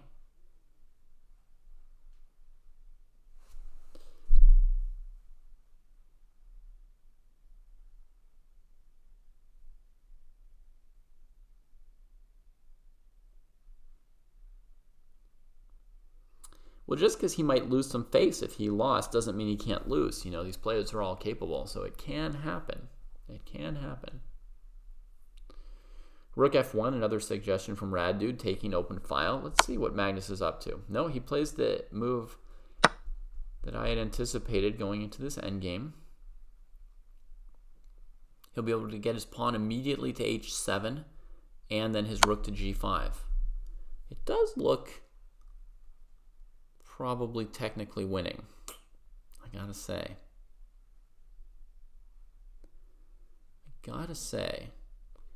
The impression is that it's winning. The king should come a little closer to the file. Knight takes, rook takes. h6. g3, rook e5. And then just h7, rook h8, rook g5, rook g... Ah, man.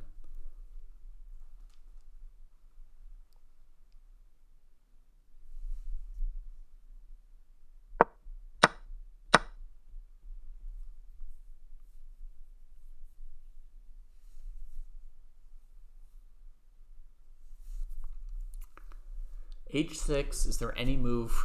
So there's two things you want to do as white, and you just have to order them correctly, right? Queen c7 was a major blunder, lol. That was stupid. Well, Rad Dude, do you realize this is like the 5th greatest player of all time, and he's probably winning the game with the move queen c7? h6 first. Yeah, that's what I thought. I don't see a move for black that prevents rook e5 here, right? Like if rook e8, white can just trade it and h7 and queen before black gets there. So there shouldn't be anything to stop the rook from coming here. Then that guy's under control easily. This comes here and it's hard to stop rook g8.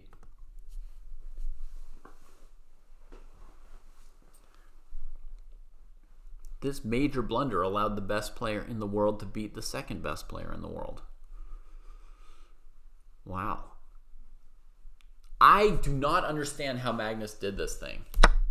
Grabs the dangly A pawn. Okay. Had nothing better to do. Eat a pawn. Now there is a counterplay. Fabi's tough. Yeah, h7, bishop d7, rook e5, bishop e6, rook g5, rook h8. And the game's not over yet. Yeah. I mean, I think white's winning, but there's still some things to figure out.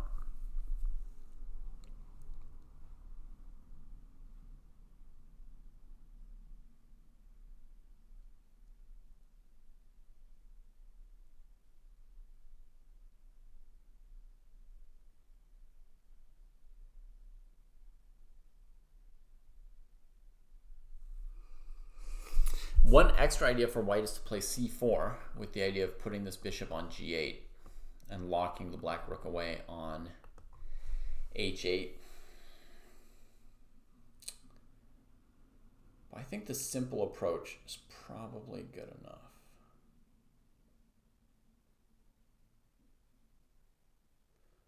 Yeah. It does let the black king slowly wander that way.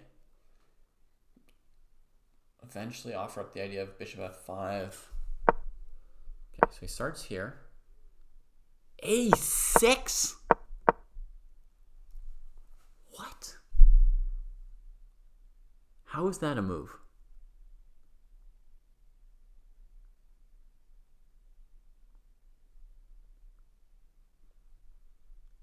I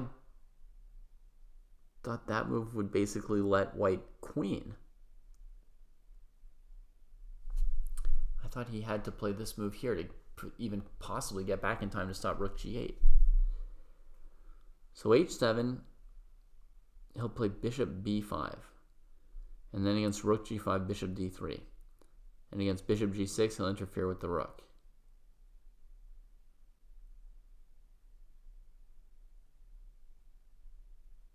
Okay. How about rook g5, bishop b5, a b5, rook g4, and then you resign. How's that, Fabi?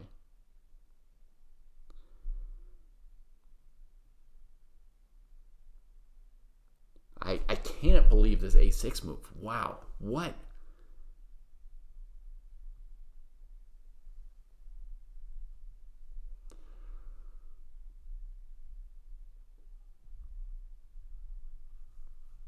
This game is hard to understand. Very, very intense game. I imagine Magnus is winning, but it was not so obvious to me the winning method after bishop d7. After a6, it feels like everything wins.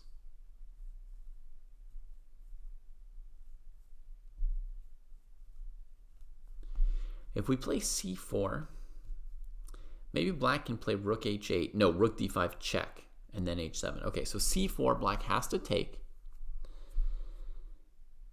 Bishop takes, rook h8. Rook e6 check, defending the pawn, king to the 7th rank. But then the pawn didn't get to h7, yeah.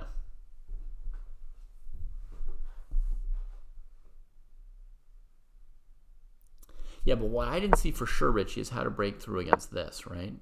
Because you go like h7, here, here, here. And then against this move, right, the king gets here. If you check, he comes here. Not bishop f7, bishop g6. He comes here. And you take, and then push.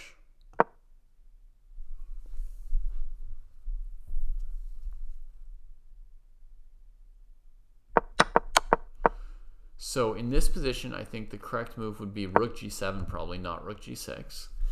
And, then maybe black plays a5. And we still have to figure out exactly how we win this. Material's still equal, right? We've just got the black rook on the back foot. Thanks, Shirogorov.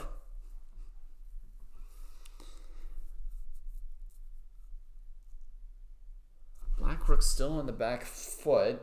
Winning it is still a tiny exercise. I guess you have time to take this pawn, come back, cover the g pawn, cover the a pawn. So we might as well win one more pawn here, which I think is what Abdul wanted to do. Yep, and now Abdul chiming in that they'll take the pawn.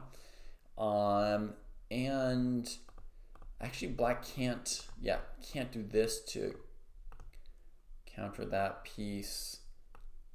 Does this do anything for black? Trying to lock the rook away from the g-pawn? Check. If bishop c6, this move will win.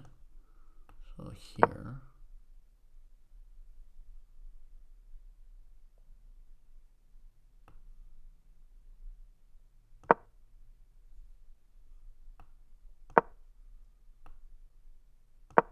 This is not even that easy, is it? Or, Abdul, it's not.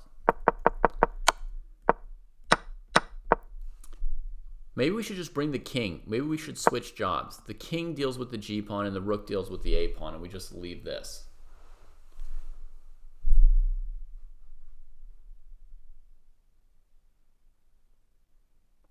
That is hard to believe, Shirogorov. If true, that would be amazing, though.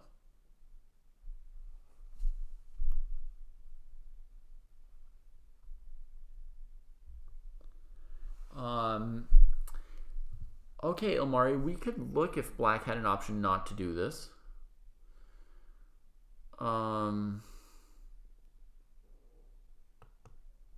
that 150 doesn't even sound believable, does it? People sometimes talk up their own stuff more than the truth.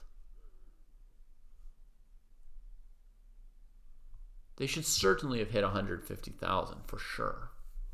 Honestly, if they hit 1 million, that would be fantastic, right? If 1 million people paid attention to a tournament, that would already be amazing.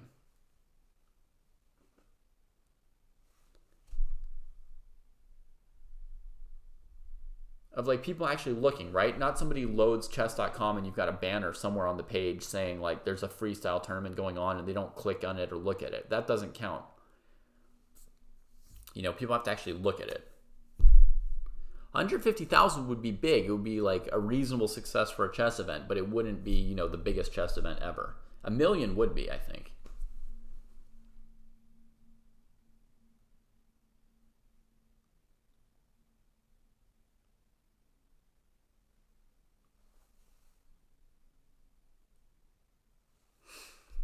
Okay, I think this switch of jobs is winning for white. Abdul. So I think your rook b7. I would evaluate this endgame as decisive. That the white king is coming over here. Although, I mean, it's still, you know, there's still ideas because now white doesn't have the rook here anymore, right? But you do also have, you know, you can come around and who knows. But I'm guessing that that's winning for white. But, you know, I wasn't 100% sure. It looked a little bit tricky. In the game, a6, he takes, bishop b5, check here. Yeah, I mean, I was thinking that he could just take, and the rook ending is completely won. Not if it's the same 150K each day, Foos Chess, right? Like, I believe they could reach 100 to 150,000 during a round. That is in line with what I've heard for some other chess tournaments, like the most watched chess tournaments. But then you would think that the overlap between each day would be about 140,000 of the same people and 10,000 new people maybe. So you wouldn't get to 1 million. You'd get to like 220,000 maybe.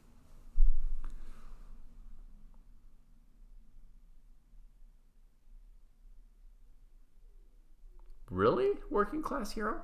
2 million people actually watched the Magnus World Championship matches? King d7 doesn't seem right. Where would you go? You would go here? He's only got like 1 or 2 legal moves here.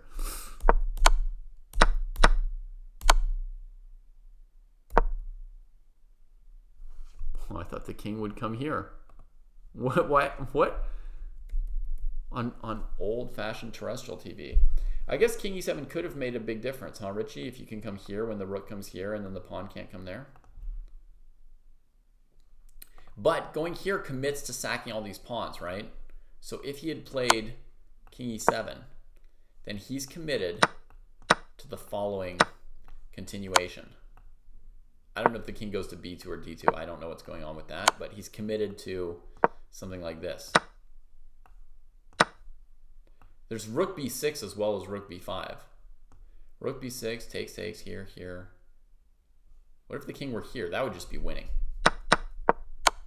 I don't know why the king went to d2 in the game. I'm very confused. But if we let me just do this for a second. The king has to go to f8 now, right? Because if he goes to the 6th rank, we take and it's over. So he has to go here, here, here. I don't know if we even need to do this pawn, right? What about just here? We've got the king dead to rights. Also, he can't come out because of check anyway, right? So we go here, here, here. What are the odds that this position is winning for white?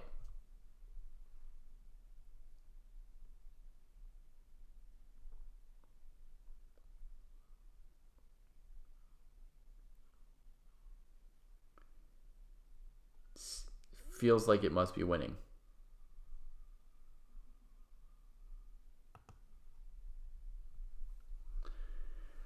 Rook b6 is brutal, yeah.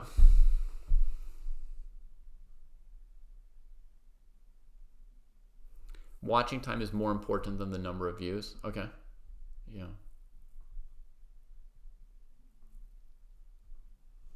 It seems like we sort of wander towards king c5, right? But what black can do is bring the king here so there's no rook d7 and then go rook c6. Then at the right time we have to go rook b5, attacking the pawn. The king's 2 steps away, so it can't defend the pawn. Rook has to come to d6. We get king c5, game over. So that's the theoretical answer here. Pretty simple. We get to a position like that. Oh, wait, the rook can always check us when we come here.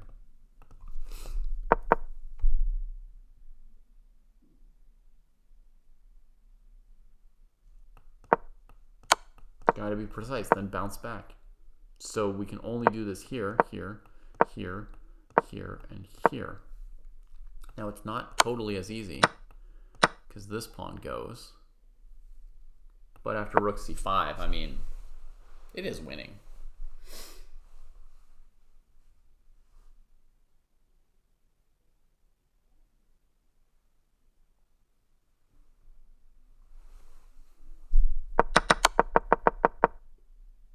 And yeah, that's the same position as Foos was saying, that you could just go c4 and get that same endgame. True that. Okay, so that's all winning.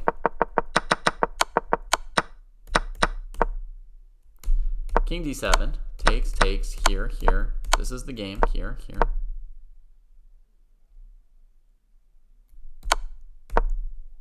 Right, so he went here instead of here because he wanted to defend these pawns rather than keeping this pawn from going one more square. So now Magnus has to go that one more square. Now the rook can't ever like take unless it's with check because of this. And I still don't know why the king's not over here. I know normally, traditionally, you would ask questions and I would answer them. But is there anybody here? Oh, shoot.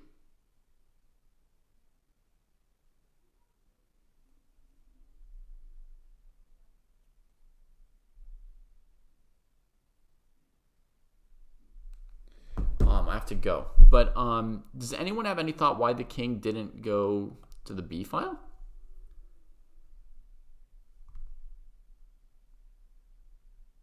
Richie says just come over this way.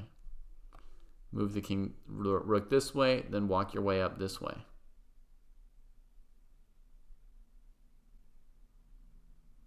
So the rook could be here, just check you, and then head back.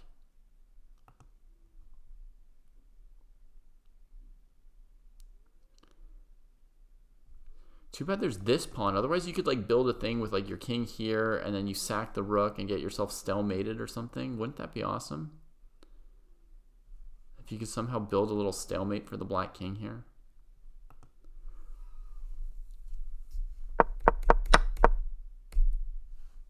Ooh, the black king is trying to come do something. C3. He can just hold the whole area and then come anyway.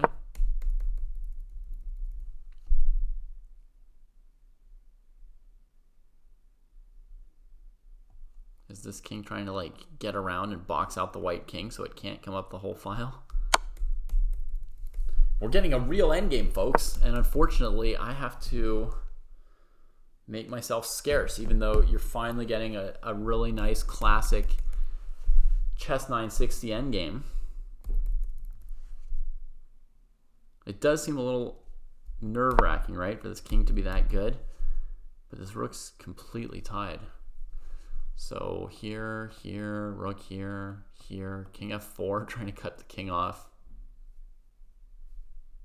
It's funny. It's definitely funny.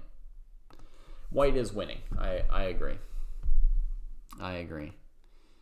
Other matches. Firouzja won the 5th place match. He'll be back next year. Right, and we already know about that match. All right, folks, sadly, I have no choice. I gotta go. So let's send a raid. Chess24 should be covering this to the end. Those professionals. I think there's no tie breaks today of any kind, so this is the last game, basically. Right? This is it. Magnus versus Fabi. I'll see you all tomorrow night for for those of you in the US, Saturday morning or Saturday midday. we'll see you tomorrow, Cartier and I, for a Chess 960 Fisher Random Freestyle Tournament for all the viewers, where Cartier and I will comment on your games. So that's tomorrow, Saturday, 11 a.m. Pacific, 8 p.m. in Europe, or Central Europe time maybe, or France time, German time, and 2 p.m. Eastern. Cheers, everybody. By following the raid, Rad Dude, or I can also send you a direct link to the game if you want to just see the game. But there's other people commenting on it. In a second, I think you're just going to get automatically moved with this raid to the commentary.